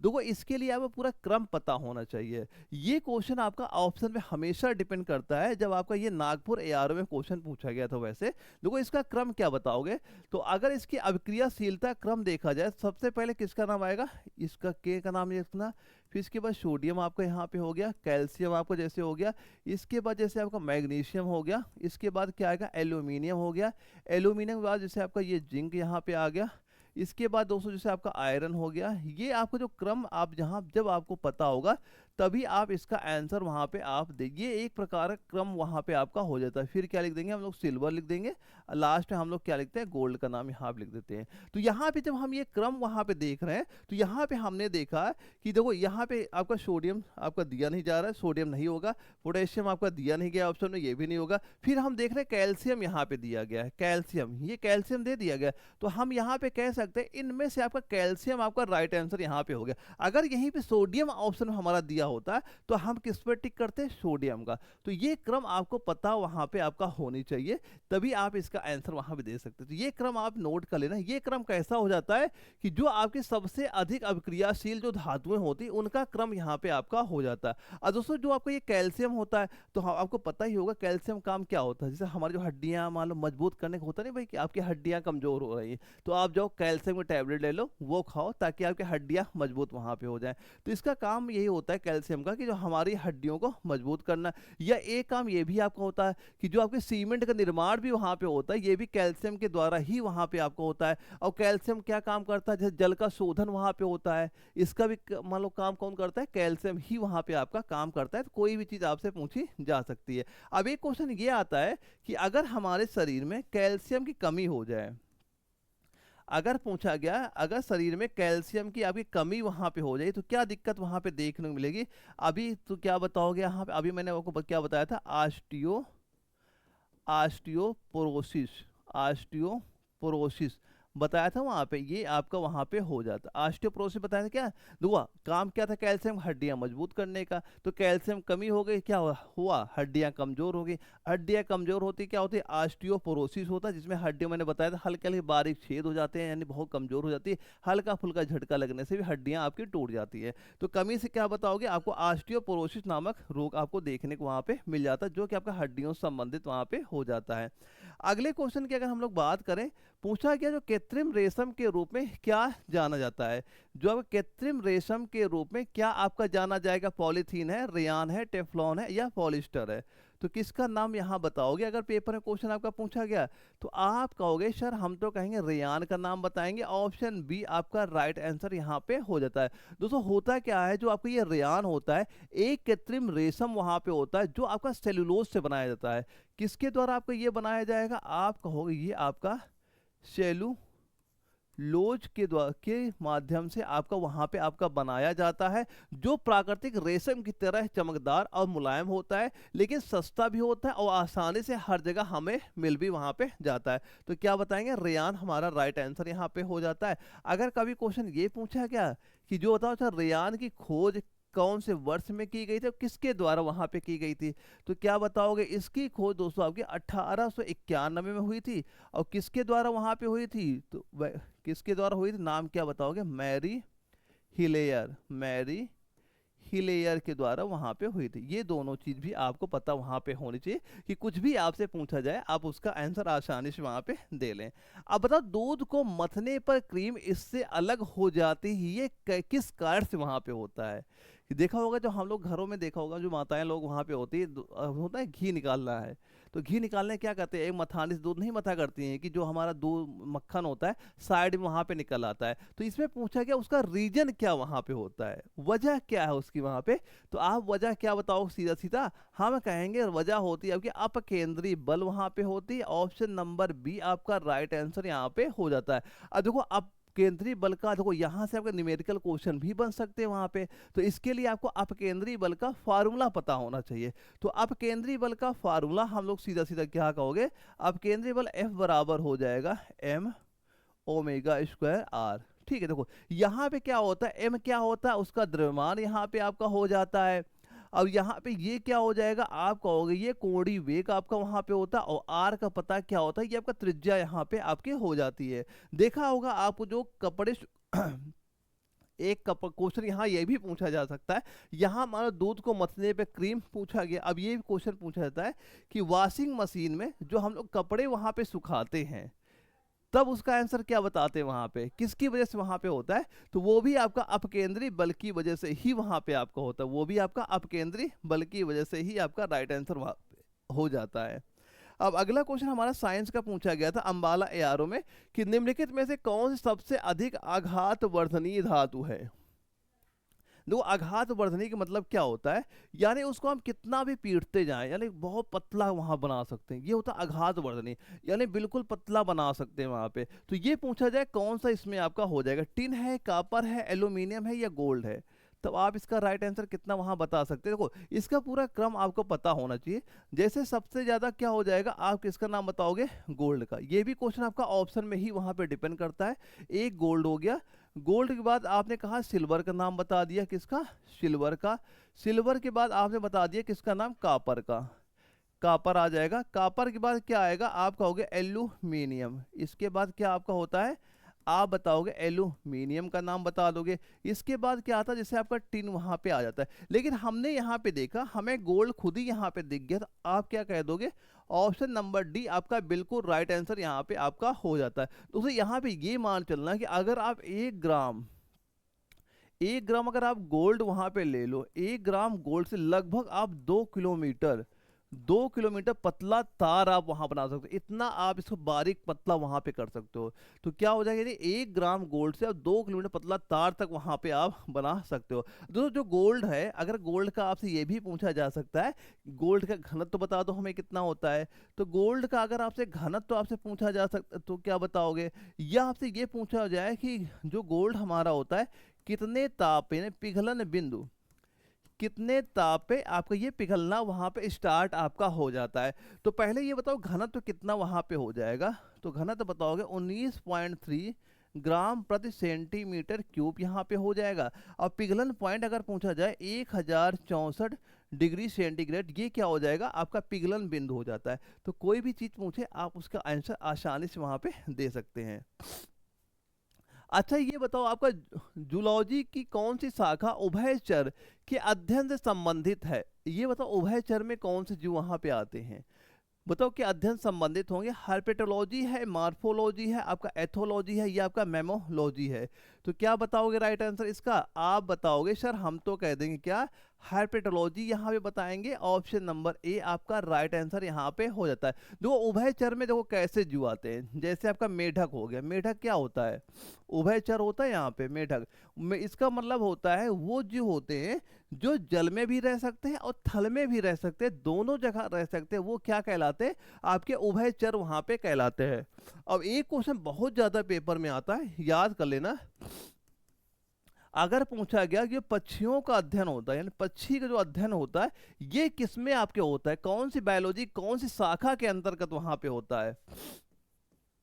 तो यहाँ पे सीधा सीधा नाम क्या बताओगे आप, ये नाम आप नोट कर लेना, ताकि एग्जाम में अगर ये क्वेश्चन पूछा जाए तो ये आपका गलत वहां पे पॉइंट बिल्कुल ना हो। तो ये क्या होता है, ऑन्टोलॉजी नाम यहाँ पे याद कर लेना। दो अगर सरीसृप का पूछा जाता है, सरीसृप में कौन से जीव वहां पे आते हैं, जो रेंगने वाले होते हैं, जैसे आपका सांप हो गया, छिपकली हो गया, जो रेंगने वाले जीव होते हैं ये किसके अंतर्गत आते हैं, सरीसृप के अंदर। अगर पक्षी के अंदर पूछा गया पक्षियों का अध्ययन क्या कहलाता है, तो ऑन्टोलॉजी याद करना वेरी इंपॉर्टेंट है। पेपर बहुत बार ये क्वेश्चन आपका पूछा जा चुका है। तो सारी चीजें अच्छे से वहां पे तैयार करते हुए आप चलिएगा। अगला क्वेश्चन आता है, इलेक्ट्रॉन की खोज 1897 में किसके द्वारा वहां पे की गई? तो वैज्ञानिक का नाम पूछा जा रहा है। तो इलेक्ट्रॉनिक का आपका ये पूछा पता होना चाहिए, इलेक्ट्रॉनिक का द्रव्यमान कितना होता है, और इलेक्ट्रॉन पे आपका वायरस वो आपका आवेश कितना वहां पे होता है, ये भी दोनों चीज पता वहां पे होनी चाहिए। इंपॉर्टेंट यहाँ पे हो जाता है। यहाँ बहुत सारे क्वेश्चन आपके पूछे जा सकते हैं। फिलहाल हम लोग इसका राइट आंसर देखते हैं। इलेक्ट्रॉन की खोज हम क्या बताएंगे, सीधा सीधा नाम बताएंगे, जे थॉमसन का नाम आप यहाँ पे बता देना। दो सारे नाम याद कर लेना। अगर आपसे न्यूट्रॉन का पूछा जाता है, किसका, न्यूट्रॉन का पूछ लेता है, या फिर आपसे पूछा जाता है प्रोटॉन के खोज करता बताओ, प्रोटॉन के, या फिर आपसे न्यूटन, ये नोट कर लेना कि न्यूटन ने किसके बारे में वहां पे बताया था। ये दो तीनों पॉइंट भी आपके इंपॉर्टेंट होते हैं। तो न्यूट्रॉन का खोज करता अगर हमसे पूछा जाता है, हम किसका नाम बताते, चैडविक का नाम बताते। वैज्ञानिक नाम क्या हो जाए, चैडविक हो जाएगा। प्रोटॉन खोज करता अगर हमसे पूछा जाता है, किसका नाम बताते, रदर फोर्ड का नाम बताते। और न्यूटन में क्या बताएंगे, ये गुरुत्वाकर्षण, गुरुत्वाकर्षण, ये आप नोट कर लेना। इंपॉर्टेंट यहाँ पे सारे पॉइंट यहाँ पे आपके हो जाते हैं। यानी इलेक्ट्रॉनिक खोज आपकी 1897 जे थॉमसन द्वारा आपकी कैथोड में वहां पे आपकी इसकी खोज वहां पे की गई थी। अब देखो इलेक्ट्रॉन की यहाँ बात वहां पे हो रही है, किसकी, इलेक्ट्रॉन की अगर बात हो रही है तो दो चीजें और इसके बारे में पता होनी चाहिए। जैसे एक इसका अगर आपसे द्रव्यमान का भी पूछ लिया जाए, द्रव्यमान बता दो क्या हो जाएगा, या अगर कभी आपसे पूछा जाए इसका आवेश बता दो कितना वहां पे आपका हो जाता है।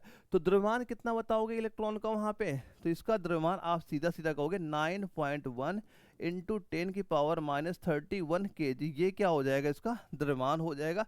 आवेश अगर पूछा जाता है 1.6 इंटू 10⁻19 कूलाम, ये क्या हो जाएगा, इसका आवेश यहाँ पे आपका हो जाता है। तो ये सारे पॉइंट क्लियर रखिएगा कि कोई भी क्वेश्चन पूछे आपके एग्जाम में इसके बाहर ना जाए। आप सारे पॉइंट अच्छे से देखते चलना। मैं यकीन दिलाता हूँ अगर आपने ये 100 सेट अच्छे से वहाँ पे तैयार कर लिए तो जब भी पेपर बैठे हो क्वेश्चन आपको सीधे सीधे वहाँ पे आपको दिख जाएंगे। अगला क्वेश्चन आता है, विलियम क्रुक्स एक भौतिक रसायनज्ञ थे जिन्होंने तत्व की खोज की और नाम दिया, कौन से तत्व की खोज की, बता प्लूटोनियम होगा, आपका बेरिलियम होगा, थैलियम होगा, जर्मेनियम होगा। काउंट करते चलना दोस्तों क्या स्कोर आपका यहाँ पे हो रहा है। तो इसका राइट आंसर आप क्या बताओगे, सीधा सीधा कहोगे थैलियम का नाम बताओगे, ऑप्शन सी आपका राइट आंसर यहाँ पे हो जाता है। यानी थैलियम खोज कब वहाँ पे की थी, आप कहोगे 1861 ईस्वी में थैलियम की खोज वहाँ पे आपकी की गई थी। ये आपका इंपॉर्टेंट यहाँ पे आपका हो जाता है। देखो प्लूटोनियम का खोज आपसे पूछा जैसे आप मान लो आपसे थैलियम का पूछ लिया गया है, तो वैसे अगर आपसे मान लो प्लूटोनियम का पूछा जाता है तो ये किसके द्वारा खोजा गया, आप वैज्ञानिक का नाम क्या बताओगे, सी बोर्ग, सी बोर्ग, ये हो जाएंगे वैज्ञानिक का नाम यहाँ पे हो जाएगा। अगर आपसे बेरिलियम की खोज करता अगर आपसे पूछा जाता तो बेरिलियम क्या हो जाएंगे खोज करता, वैज्ञानिक नाम बताओ क्या हो जाएंगे, वैक्वेलिन, वैक्वेलिन हो जाएंगे, इसके खोजकर्ता वहां पे आपके हो जाते हैं।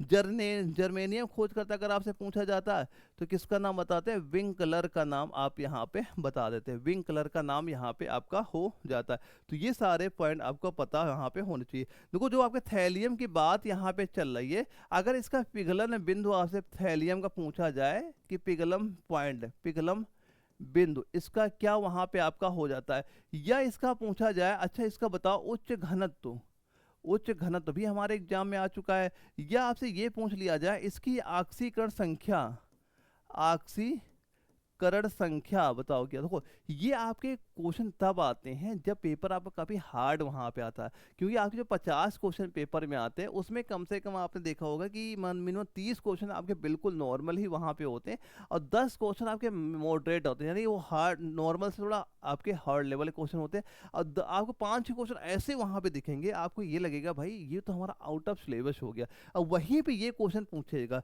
सीधा पूछेगा जो थैलियम होता है इसका पिघलन बिंदु बताओ कैसा होता है। तो क्या बताओगे पिघलन बिंदु, ये हो दोस्तों आपका होता है 304 डिग्री सेंटीग्रेड आपका हो जाएगा। इसका उच्च घनत्व क्या होता है 11.85 ग्राम प्रति सेंटीमीटर क्यूब यहाँ पे हो जाएगा। ऑक्सीकरण संख्या अगर पूछा जाता है +1 और +3, ये इसकी क्या हो जाएगी ऑक्सीकरण संख्या वहां पे हो जाती है। अब इनके खोजकर्ता मैंने बता दिया, प्लूटोनियम के हो गए, आपके बेरिलियम के हो गए, जर्मेनियम के, कि इनकी खोज कौन से वैज्ञानिक ने की, ये भी मैंने सारे पॉइंट वहां पे क्लियर कर दिए हैं। अब ये बताओ निम्नलिखित में से कौन सा अम्ल वर्षा का प्रमुख कारण है, अम्ल वर्षा का प्रमुख कारण कौन सा अम्ल वहां पे है, carbon dioxide, carbon monoxide, nitrogen oxide या ऑक्सीजन।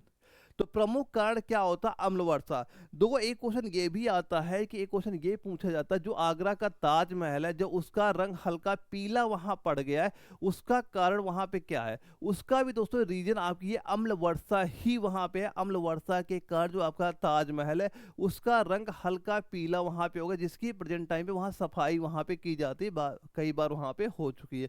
इसका राइट आंसर आप यहाँ पे क्या कह दोगे, ये हो जाएगा नाइट्रोजन ऑक्साइड हो जाएगा, ऑप्शन सी आपका राइट आंसर यहाँ पे हो जाता है। दोस्तों जो आपकी ये अम्ल वर्षा होती है इसका अगर पीएच मान आपसे कभी पूछा जाता है तो पीएच मान क्या बताओगे 5.6 से क्या हो जाएगा कम। अगर पीएच मान इससे कम हो जाता है उसको हम लोग क्या बोलते हैं अम्ल वर्षा वहां बोला जाता है। ये मुख्य रूप से आपका जो सल्फर डाइऑक्साइड हो गया और आपका नाइट्रस ऑक्साइड हो गया, इसकी वजह से क्या होता है आपकी अम्ल वर्षा वहां पे आपकी होती है। अगर पूछा जाए कि सामान्य वर्षा का पीएच मान, अगर आपसे ये पूछा गया अच्छा ये बताओ जो वर्षा वहां पे होती सामान्य वर्षा इसकी पीएच मान क्या वहां पे होता है, सामान्य वर्षा का पीएच मान क्या बताओगे 5.6 वहां पे होता है। अब ये पीएच मान का 5.6 से कम वहां पे हो गया तो क्या हो जाएगी, वो हो जाएगा आपका अम्लीय वर्षा वहां पे आपकी हो जाती है। तो कोई भी चीज पूछे आप उसका आंसर वहां पे दे सकते हैं। अब ये जो 5.6 यानी ये मान चलना बहुत बहुत ज्यादा वहां पीएच मान इसका गिर जाता है, ये लगभग 4 या 5 के बीच में भी वहां पे आपका आ जाता है इसका पीएच मान, तब उसको हम लोग क्या कहते हैं अम्ल वर्षा बोलते हैं।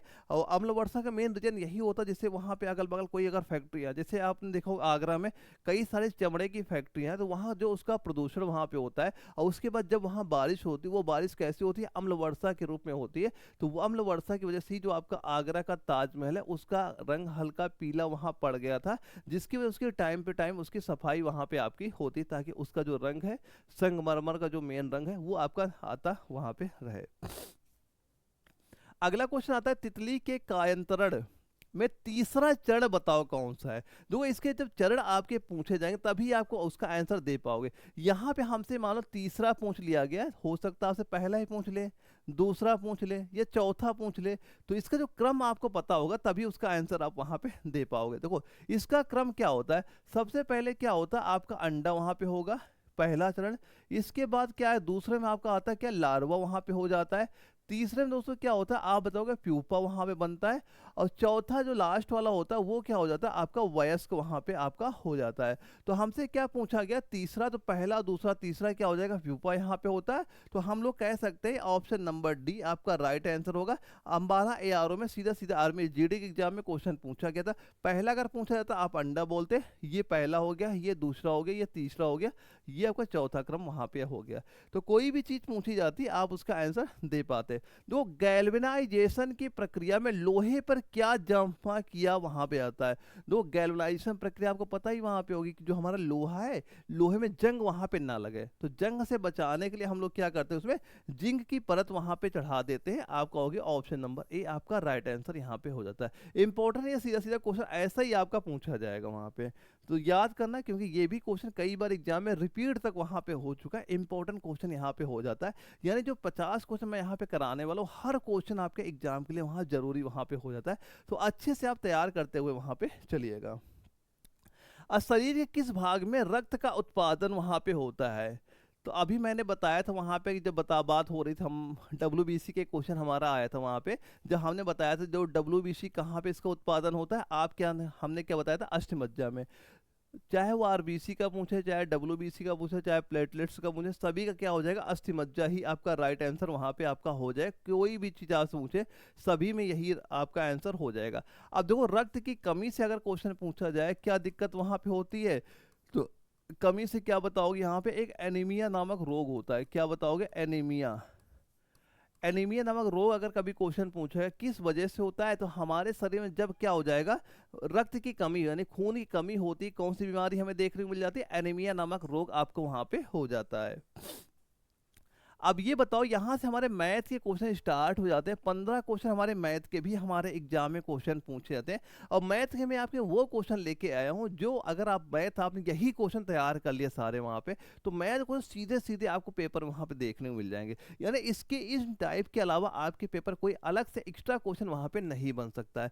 पहला क्वेश्चन देखो क्या दिया गया, वर्तमान में अरुण है और दीपक की आयु का अनुपात दिया गया 4:3 है, और 6 वर्ष बाद अरुण की आयु 26 वर्ष होगी। तो वर्तमान में बताओ दीपक की आयु कितनी होगी, ये हमसे पूछा गया है। तो एक बार क्वेश्चन ध्यान से देख लो, वहां पे दो पेन और कॉपी लेके अगर आप बैठे हो, एक बार इसे सॉल्व करने का ट्राई करना कि इसका आंसर कितना आपका वहां पे हो सकता है। तो फिलहाल हम लोग देखते हैं कि कैसे हम लोग इसका आंसर वहां पे ला सकते हैं। तो यहाँ बात किसकी हो रही है, अरुण और दीपक की। तो यहाँ दो लोग की बात हुई, एक अरुण की बात हुई, एक दीपक की बात यहाँ पे हुई है। अब इसमें दिया जा रहा है कि अरुण और दीपक की आयु का अनुपात 6:3 है। यानी हमने इनको आपका लिख दिया 4x लिख दिया, इनका हमने 3x यहाँ पे आपका मान लिया। अब देखो आगे क्या दिया गया, 6 वर्ष बाद अरुण की आयु, 6 वर्ष बाद, यानी अगर ये अभी 4 है तो आपको 6 वर्ष बाद क्या हुआ, असली में हमने क्या किया, 6 यहाँ पे जोड़ दिया, तो अरुण की आयु कितनी हो गई, 26 वर्ष हो गई। तो यहाँ देखो हम क्या कर सकते हैं, x का मान यहाँ पे आप निकाल सकते हो। तो ये 4x बराबर कितना हो जाएगा, ये 6 इधर आप माइनस करोगे कितना हो गया, 20 हो गया। तो x बराबर कितना हो जाएगा, 4 का भाग कर दो, 4 पंचे 20 वहां पे हुआ। हम यहाँ पे x का मान कितना निकाल लिया, 5 का। अब पूछा गया है वर्तमान में दीपक की आयु बता दो। देखो x का मान अगर आपने 5 निकाला, ये वर्तमान का ही हमारा रेशियो यहाँ पे दिया गया है, तो ये दीपक की आयु ये कितनी वहां पे हो जाएगी, आप कह सकते हो 3 गुणे x का मान रख दो 5 हो जाएगा, आप कह दोगे 15 वर्ष यहाँ पे हो जाएगा। हम सीधा सीधा क्या कह देंगे, ऑप्शन नंबर जो इस क्वेश्चन में ए यहाँ पे दिया गया है 15 वर्ष, ये आपका राइट आंसर यहाँ पे हो जाएगा। तो सीधा सीधा ये क्वेश्चन आपके ऐसे पेपर वहां पूछे जाते हैं। चलिए अगला क्वेश्चन देखो क्या दिया गया, 10 टी-शर्ट का विक्रय मूल्य, 10 टी-शर्ट का विक्रय मूल्य आपका 13 टी-शर्ट के लागत मूल्य के बराबर है। लेन देन में हुए लाभ का प्रतिशत बता दो कितना वहां पे होगा। सवाल में क्या दिया गया, 10 टी-शर्ट का विक्रय मूल्य, 10 टी-शर्ट का जो हमारा सेलिंग प्राइस है ये बराबर है आपका 13 पुस्तकों के क्रय मूल्य के बराबर यहाँ पे दिया गया है। देखो हम यहाँ पे क्या कर सकते हैं, दो ये क्रय मूल्य लिखा है तो सीपी हमने यहाँ लिख दिया, ये इधर को हम इसको नीचे यहाँ पे ले जाएंगे, यहाँ लिख दिया सेलिंग प्राइस, ठीक है। अब यहाँ पे ये 10 आपका जो इधर लिखा था ये सीधा लिखा रहने दो। अब ये जो 13 था जब आप इसके नीचे वहाँ पे लाएंगे, ये इसके क्या आ गया आपका नीचे यहाँ पे हो गया, ये आपके क्या हो गया इसके नीचे यहाँ पे हो गया। अब ये बताओ अगर कोई वस्तु हमारे 10 रुपए की थी उसको हमने 13 रुपए में वहां बेच दिया तो हमें लाभ होगा या हानि होगी? तो आप क्या कहोगे, हमें लाभ होगा। ये बताओ कितने रुपए का लाभ हो रहा है, आप कह रहे हो 3 रुपए का लाभ हमें रुपए में हो रहा है, लेकिन पूछा क्या गया है प्रतिशत लाभ बता दो कितना हो जाएगा। तो प्रतिशत लाभ कैसे निकालते हैं, नीचे लिखते हैं क्रय मूल्य, क्रय मूल्य कितना 10 है, लाभ कितना 3 है, परसेंटेज हम क्या करते हैं 100 से गुणा, 1 जोड़ा 0 काटा 3 गुणे 10 किया, ये कितना हो गया 30% का हमें क्या हो जाएगा लाभ यहाँ पे हो जाएगा। तो सीधा सीधा क्या कह दोगे राइट आंसर इसका आपने कह दिया 30%। ऑप्शन नंबर डी इस क्वेश्चन का राइट आंसर हमारा यहाँ पे हो गया। मैथ बिल्कुल नॉर्मल आती है, अगर बिल्कुल अगर थोड़ी भी अगर ये देखा ध्यान से क्वेश्चन पढ़ लिया आप सीधा सीधा उसका आंसर वहां पे दे सकते हैं। तो क्वेश्चन में क्या दिया गया, यदि मूल राशि और 1 वर्ष के साधारण ब्याज का अनुपात 25:1 है तो ब्याज की दर बताओ। ये पूछा गया। देखो अगर ये बताओ 25 रुपए की कोई 25 रुपए हमारे पास हैं और 1 वर्ष में हमें 1 रुपए का ब्याज मिल गया है तो दर क्या हो जाएगी। तो सिंपल से कैसे निकालते हैं, जो हमारे मूल राशि थी 25 रुपए और 1 वर्ष का ब्याज होगा और गुणे सिंपल से क्या करोगे 100 से यहाँ पे कर दोगे परसेंटेज निकालने के लिए। 25 से गुणा किया कितना आ गया, आप कहोगे 4% यहाँ पे आपका हो गया। ये क्या हो जाएगी 4% आपकी इसकी दर वहाँ पे हो जाती है। तो सीधा सीधा क्या बताएंगे 4%, यानी ऑप्शन नंबर डी भी इस क्वेश्चन का भी हमारा राइट आंसर यहाँ पे आपका हो गया। तो ये आपके वहां पे रहेंगे जैसे क्वेश्चन, ये सारे क्वेश्चन आपके किसी न किसी एआरओ में वही कराऊंगा जैसे क्वेश्चन आपके लेवल के हैं और जैसे क्वेश्चन आपके पेपर पूछे जाते हैं, ताकि आप उन सवालों की तैयारी करो जो हमारे एग्जाम क्लियर वहां पे करा सके। अगला क्वेश्चन देखो ध्यान से, कोई धन वार्षिक ब्याज की दर से 10% की ब्याज 10% की बजाय आपका 8% की दर पे उधार लिया जाए तो 220 की वार्षिक हानि हमें वहां पे हो जाती है। तो बताओ मूलधन कितना वहां पे होगा। यानी देखो ध्यान देखो, अगर हम उसे अगर 10% में अगर किसी को ब्याज वहां पे देते हैं, यानी कि कोई धन वार्षिक ब्याज की दर पे 10% की बजाय 8% दर पे उधार लिया जाए, लेकिन 10% जगह हम उसको 8% दर पे वहां पे ले लें तो हमें कितने रुपए का नुकसान हो रहा है, आप कह रहे हैं 220 रुपए का नुकसान वहां पे हुआ, 220 का। दो यहाँ पे परसेंटेज में कितना नुकसान हो रहा, हम कह रहे हैं 2%। यानी जो हमारा धन रहा होगा, जो मूलधन रहा होगा, यह जो मूलधन हमारा रहा होगा इसका 2% जो हमारा है ये किसके बराबर है, आपको 220 के बराबर है। तो हमसे क्या पूछा जा रहा है, ये बताओ ये मूलधन कितना वहां पे हो जाएगा। तो हम बड़ी आसानी से निकाल सकते हैं, जो हमारा मूलधन है इसका 2% मतलब 2/100 किया बराबर 220 आपको यहाँ पे दिया गया है, 2 से आपने काटा ये 11 आपका हो गया। अब मूलधन क्या हो जाएगा 110 गुणे आप 100 कर दो, यानी 110 गुणे जैसे ही आप यहाँ पे 100 करोगे कितना निकल के आएगा, आप कहोगे 11,000 यहाँ पे निकल के आ गया।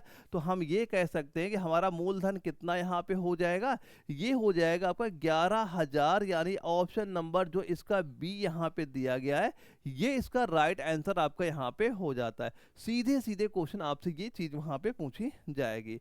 अब ये बताओ ए एक कार्य को अगर 10 दिन में करता है, बी उसी कार्य को अगर 15 दिन में करता है, तो दोनों मिलकर उसी काम को अगर करते हैं पूरा काम कितने दिन में वहां पे समाप्त होगा। तो ऐसे क्वेश्चन केवल आप देखते ही उनके आंसर वहां पे दे सकते हो। कैसे दोगे ध्यान देखो, यहाँ पे लिखा हमने एक ए हो गया, ये हो गया बी, ये किसी काम को करता 10 दिन में, ये काम करता 15 दिन में। सिंपल इनका एलसीएम ले लो, 30 आ गया। 10 का भाग 30 में क्या यहाँ गया 3 बार, 15 का भाग 30 में क्या गया यहाँ 2। इसका मतलब ये हुआ कि जो आपका ए है एक दिन में कितना काम कर रहा है 3 यूनिट का काम कर रहा है, और बी एक दिन में कितना काम कर रहा है 2 यूनिट काम कर रहा है, और कुल काम हमारा कितना है 30 काम हमें कराना है। अगर ये दोनों मिलकर एक दिन में कितना काम करेंगे 5 यूनिट काम वहां पे कर रहे हैं। तो अगर कुल काम हमारा 30 है और दोनों मिलकर एक दिन में 5 काम कर रहे हैं, कुल काम कितने में खत्म होगा, आप कहोगे 6 दिन में। तो क्या कह दोगे 6 दिन में, 6 दिन का मतलब क्या राइट आंसर हो गया ऑप्शन नंबर बी इसका राइट आंसर हमारा यहाँ पे हो गया। तो सीधा सीधा इसका आंसर आप बता सकते हैं। देखो अगला क्वेश्चन आता है, पिता की वर्तमान आयु पुत्र की आयु से 3 गुनी है, 3 वर्ष बाद पिता की आयु पुत्र की आयु से 2 गुने से 7 वर्ष अधिक होगी। पुत्र की वर्तमान आयु बताओ वर्ष में कितनी वहां पे हो जाएगी। देखो हमने यहाँ पे लिख दिया पिता, इधर लिख दिया हमने पिता का लिख दिया, यहाँ पे हमने लिख दिया पुत्र का। ठीक है, अब देखो सवाल में क्या दिया गया, पिता की वर्तमान आयु पुत्र की आयु से 3 गुनी है। अगर पुत्र आपका x वर्ष का होगा, पिता क्या हो जाएगा 3x, कितना लिखा है 3 गुनी है, 3x यहाँ पे हो गया। ये तो हमारा वो हो गया, अब आयु हो गई ये वर्तमान की यहाँ पे। अब सवाल में क्या दिया जा रहा है, 3 वर्ष बाद पिता की आयु, 3 वर्ष बाद पिता की आयु। तो अगर इनकी 3x है 3 वर्ष बाद, यानी 3 हमने यहाँ पे जोड़ दिया, 3 वर्ष बाद पिता की आयु पुत्र की आयु से 2 गुने। अब पुत्र की आयु भी यहाँ देखो क्या हो जाएगा, x + 3 हो जाएगा। ये 3 वर्ष बाद पुत्र की आयु के 2 गुने से 7 वर्ष अधिक है। तो यही चीज तो आपकी दी जा रही है कि आयु से 2 गुने से 7 वर्ष आपकी अधिक हो जाएगी। जब 3 साल बढ़ेगा तो पिता भी 3 साल बढ़ाएंगे और आपका जो पुत्र होगा वो भी 3 साल बढ़ेगा। अब यहाँ पूछा जा रहा है, बताओ पुत्र की वर्तमान आयु वर्ष में क्या हो जाएगी। वर्तमान आयु क्या है, x, यहाँ पर इसी x का मान आपको निकालना है। अब सॉल्व कर लो, यहाँ पे कितना हो गया 3x और प्लस का 3 बराबर 2 से गुणा किए, ये हो गया 2x, 3 दूना 6 और प्लस का 7, ये 6 7 कितना हो गया, आप कह रहे हो 13 हो गया यहाँ पे। अब देखो ये 2x है, इधर आएगा तो यहाँ माइनस में आएगा, केवल यहाँ बचेगा x बचेगा। ये 3 प्लस में जब इधर जाएगा माइनस में हो जाएगा, क्या कहोगे केवल बचेगा 10 ही तो बचेगा, ये 3 यहाँ माइनस हो जाएगा। तो यहाँ हम कह सकते हैं पुत्र की आयु कितनी बची है, x थी वहाँ पे, x का मान 10 निकल आया। तो पुत्र की वर्तमान आयु कितनी हो जाएगी, 10 वर्ष कह दोगे। ऑप्शन नंबर सी इसका राइट आंसर यहाँ पे हो गया। तो बड़ी आसानी सारे आंसर आप वहां पे दे सकते हैं। अगला क्वेश्चन हम लोग देखते हैं क्या दिया जा रहा है, 6 के 5 क्रमागत गुणजों का योग 2040 है, सबसे बड़ा गुणज बताओ वहां पे क्या हो जाएगा। सबसे बड़ा गुणज वहां पे क्या हो जाएगा। देखो 6 के 5 क्रमागत, देखो होता ना कि क्रमागत मतलब क्या होता है, एक एक आप बढ़ते, जैसे 1 हो गया, आगे क्या 2 आएगा, 2 के आगे 3 आएगा। देखिए सवाल में क्या दिया गया, 6 के 5 क्रमागत गुणज। तो हमने माना कि पहला इसका गुणज हो गया आपका, मान लो 6x यहाँ पे हो गया। दूसरा क्या हो जाएगा, आप कहोगे दूसरा हो जाएगा 6x + 1 यहाँ पे हो जाएगा। तीसरा क्या हो जाएगा आपका 6x + 2 यहाँ पे हुआ। फिर क्या हो जाएगा 6 यहाँ हो जाएगा x + 3 यहाँ पे हमारा हो गया। इसके बाद क्या हो जाएगा, आगे हो जाएगा आपका 6x + 4, ये हमारे क्या हो गए लगातार 5 गुणज हो गए, 1 2 3 4 5 हो गए।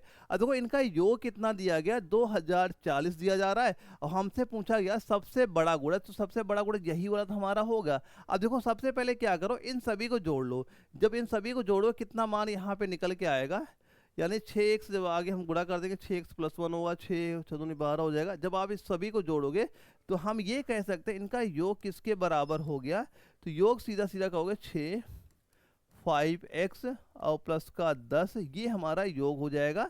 अब ये किसके बराबर दिया गया है, आपका दिया गया 2040 के बराबर दिया गया है। तो यहाँ गुणा करो कितना हो जाएगा, 6 से काटो 6 पंचे 30x हो गया और प्लस 6 से यह किया आपका यहाँ पे 60 हो गया, बराबर दिया गया 2040 के।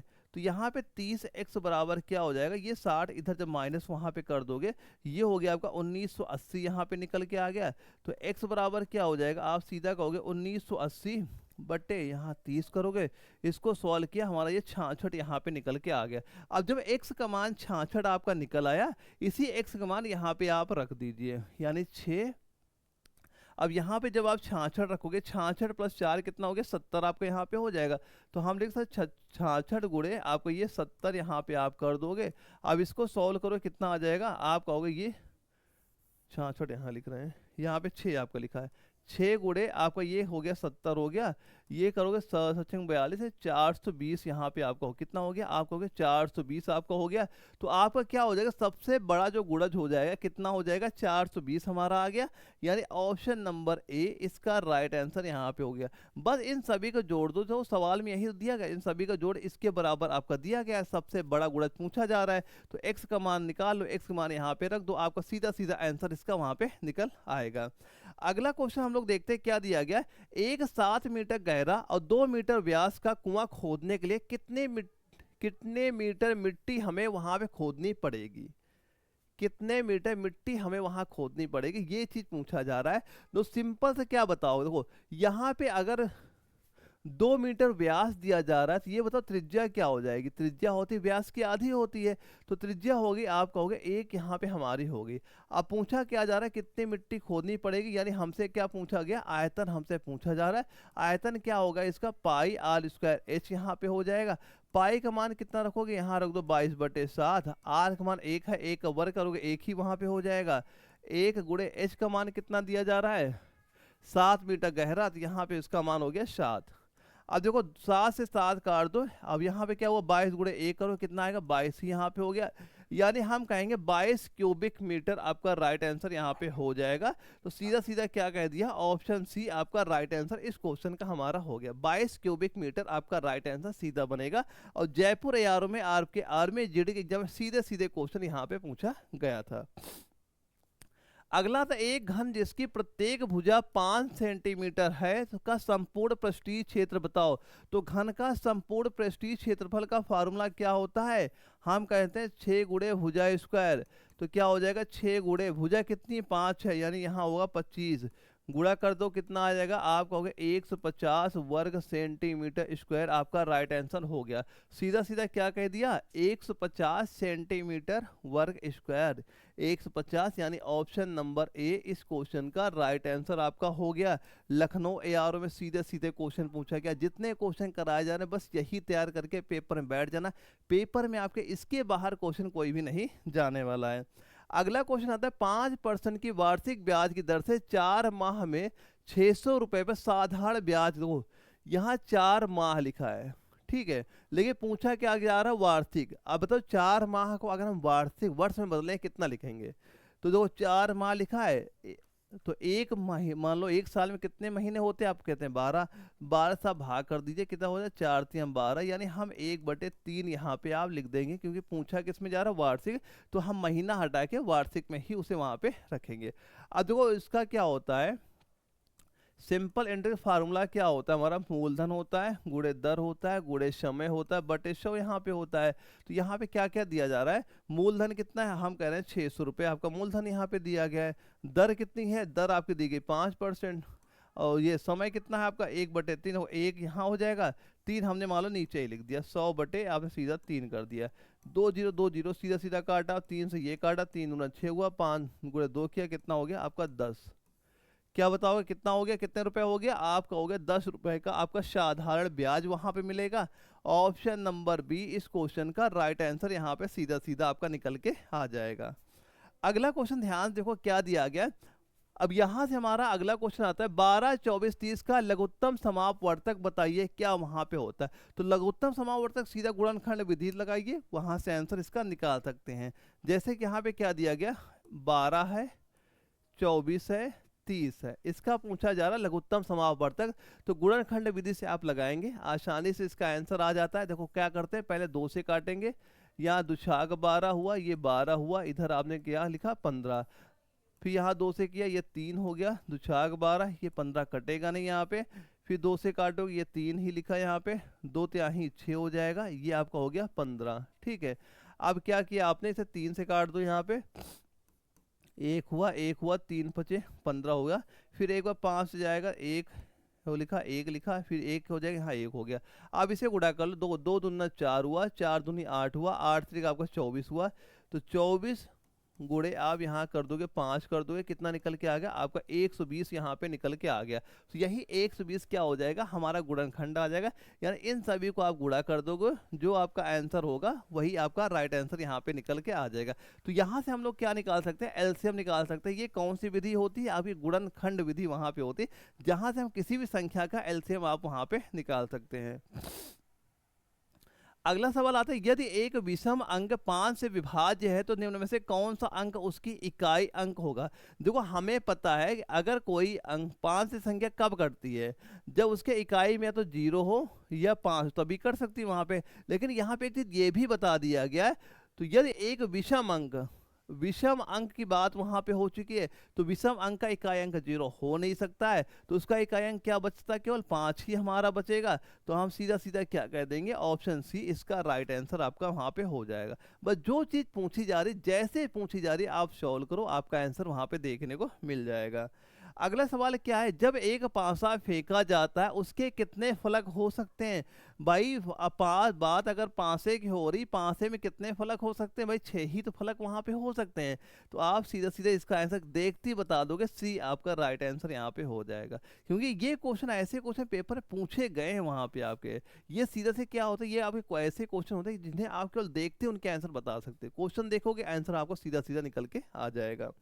अगला क्वेश्चन क्या दिया गया है, एक आयत की भुजाएं 5 मीटर है और 4 मीटर है, तो उसका परिमाप बताओ। तो परिमाप का फार्मूला हमें पता है क्या, 2l+b यहाँ पे होता है। तो लंबाई चौड़ाई कितनी होगी, 5 4 9 हो गया, यानी 2 गुणे आप जैसे इसे 9 करोगे, 9 दूनी कितना हो गया आपका 18 यहाँ पे हो गया। आपका राइट आंसर सीधा सीधा मार दोगे 18 मीटर, आपका राइट आंसर यहाँ पे हो। ये सवाल देखोगे तुरंत इनके आंसर आप वहां पे दे लोगे। अगला क्वेश्चन क्या दिया गया, एक आदमी को एक घड़ी 660 में बेचने पर 40 रुपए की हानि होती है, उसकी हानि का परसेंटेज बताओ, कितना वहां पे हो गया। यानी ये दो सेलिंग प्राइस कितना यहाँ पे दिया गया, विक्रय मूल्य आपको दिया गया 660 यहाँ पे दिया है, और हानि कितने रुपए की होती है, लॉस हमें दिया गया 40 रुपए की होती है। तो हमें पता है कि अगर हम हानि निकालें या लाभ निकालें, उसका फॉर्मूला क्या होता है, चाहे हमें प्रॉफिट हो चाहे लॉस हो, नीचे क्रय मूल्य आपको होता है गुणे 100, ये इसका फॉर्मूला यहाँ पे होता है। अब देखो हम पहले क्या निकालेंगे, क्रय मूल्य बताओ, क्रय मूल्य कितना यहाँ पे हमारा है। तो हमें पता है अगर हम 660 में बेचा है तो हमें 40 रुपये नुकसान हुआ, तो जाहिर सी बात है कि हमारा रेट तो अलग ही रहा होगा ना वहाँ पे। तो वो कितना रहा होगा, 660 जैसे 40 जोड़ोगे 700 रुपये, यानी जब हमें 700 के समान थी हमारे, तभी तो हम मान लो 660 में अगर आपने बेच दिया उसे, तभी तो आपको 40 रुपये का हानि होगी वहाँ पे। अब बस सारी वैल्यू यहाँ पे रख दो, आपका आंसर सीधा सीधा निकल के आ जाएगा। तो सबसे पहले क्या कहा हमने, क्रय मूल्य लिखेंगे, क्रय मूल्य कितना हो गया आपका 700 हो गया, कितने रुपए का हानि हुआ हम कहेंगे 40 रुपए की, परसेंटेज पूछा गया 100 से आप यहाँ पे क्या कर दोगे गुणा, 2 0 सीधे सीधे आपके कट गए, 40 का मान लो जैसे 7 से वहाँ भाग करोगे, ये हो जाएगा 5.71% आपका यहाँ पे निकल के आ गया। तो आप क्या कह दोगे 5.71%, यानी कि ऑप्शन नंबर बी हमारा राइट आंसर इस क्वेश्चन का यहाँ पे आपका हो जाता है। अगला क्वेश्चन देखिए, यहाँ पे हमारे रीजनिंग के क्वेश्चन स्टार्ट हो जाते हैं। 5 क्वेश्चन आपके रीजनिंग के वहाँ पे आते हैं। मैथ और रीजनिंग बिल्कुल नॉर्मल आती है, सवाल पढ़ते ही उनके आंसर आप वहाँ पे दे सकते हो। देखो इसमें बोला गया है यदि हम वोमेन को एक ये वर्ड के रूप में लिखते हैं तो हमें बताओ नोट्स को हम कैसे वहाँ पे लिखेंगे। देखो सबसे पहले देखो क्या चीज़ यहाँ पे दी जा रही है, यहाँ पे WO लिखा है, इसको क्या किया गया सीधा उनके अंक आगे पीछे वहाँ पे कर दिए गए, यानी WO को इसने क्या किया मतलब OW कर दिया, यानी जो उनके अंक थे आगे पीछे वहाँ पे हो गए।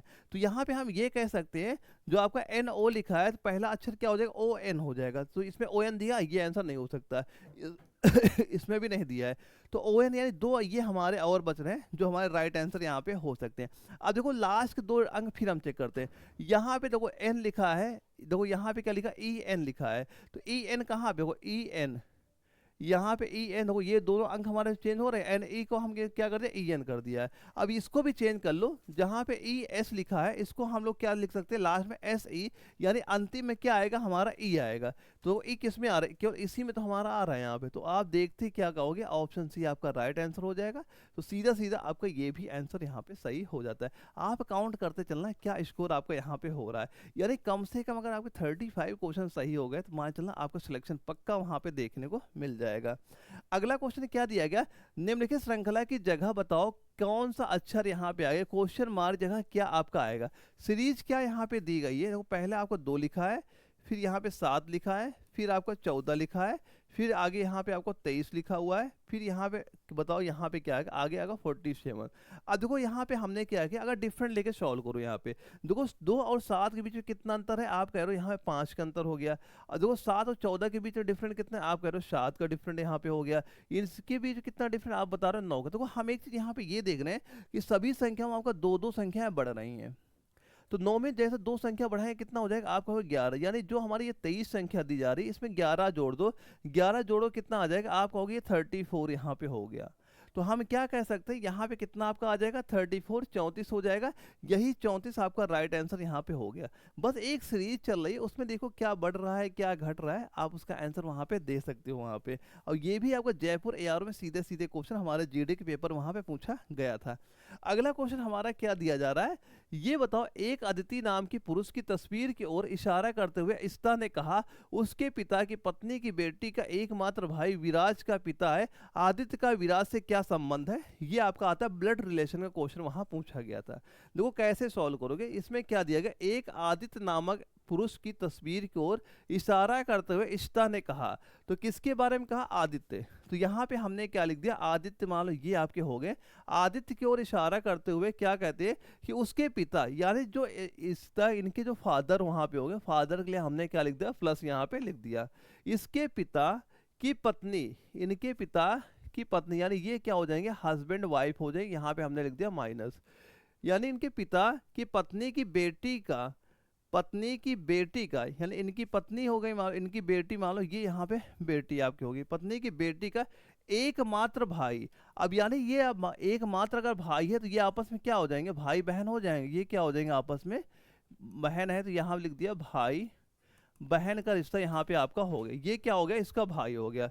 यानी एकमात्र भाई विराज का पिता है, यानी पत्नी की बेटी का एकमात्र भाई जो है विराज का पिता है। तो ये जो आपका विराज क्या हो जाएगा, विराज यहाँ पे आप क्या आ जाएंगे, विराज यहीं पे तो आएंगे, क्योंकि ये अगर पिता हो गया तो ये विराज का पिता हो गया। तो ये क्या हो जाएगा, इसके ये मान लो विराज का पुत्र होगा। अब ये क्या हो गए, इनके पिता यहाँ पे हो गए। ठीक है, अब पूछा जा रहा है, तो ये बताओ विराज यानी आदित्य का, ये जो आदित्य का नाम दिया गया है, विराज से कैसा संबंध है। तो आप खुद ही देख रहे हो, तो विराज अगर इनके पुत्र हो गए तो आदित्य क्या हो जाएंगे, पिता हो जाएंगे। तो कैसा संबंध हो जाएगा, आप कहोगे पिता हो जाएंगे, आदित्य क्या हो जाएंगे, पिता वहां पे हो जाएंगे। तो आप सीधा सीधा ऑप्शन नंबर ए पे वहां पे टिक कर दोगे।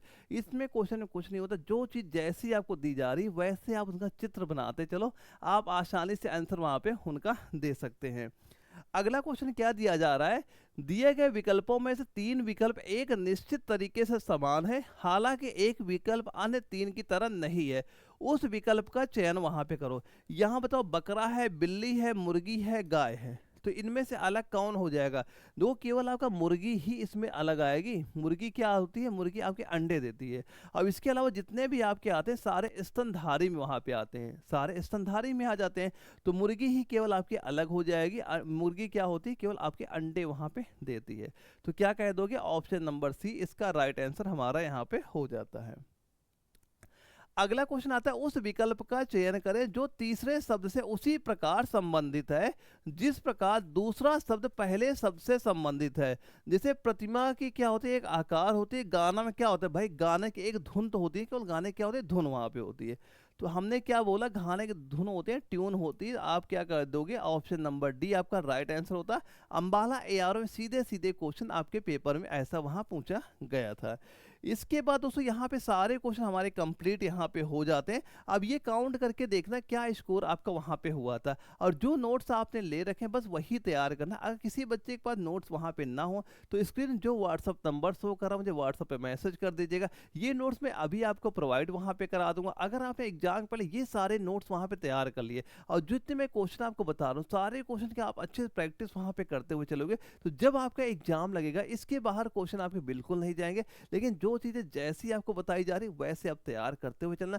तो अब हम लोग क्या करेंगे दोस्तों, जो एक अगला प्रैक्टिस सेट लाएंगे जो आपके 6:30 बजे वहाँ पे होगा, उसमें भी सारे इंपॉर्टेंट क्वेश्चन हम लोग डिस्कस करेंगे, और जो जो पॉइंट और हमारे एग्जाम में बन सकते हैं वो भी सारे पॉइंट हम लोग वहाँ पे क्लियर करेंगे। बस एग्जाम तक जो चीज़ें जैसी आपको बताई जा रही वैसे आप तैयार करते हुए चलिएगा। आपके पेपर पे 100% यहाँ से क्वेश्चन आपको दिख जाएंगे, लेकिन सारी चीज़ें आप अच्छे से तैयार करना। और किसी बच्चे कोई वहाँ डाउट भी अगर होता है तो आपका व्हाट्सअप पे नंबर शो ही कर रहा है जो यहाँ पे स्क्रीन में, उसी नंबर में जो व्हाट्सएप पे मैसेज कर दीजिएगा। जो भी आपका डाउट होगा बिल्कुल आपका वहां पे क्लियर किया जाएगा। तो ओके दोस्तों, कल हम लोग फिर मिलेंगे एक अगले प्रैक्टिस सेट में। तब तक के लिए जय हिंद।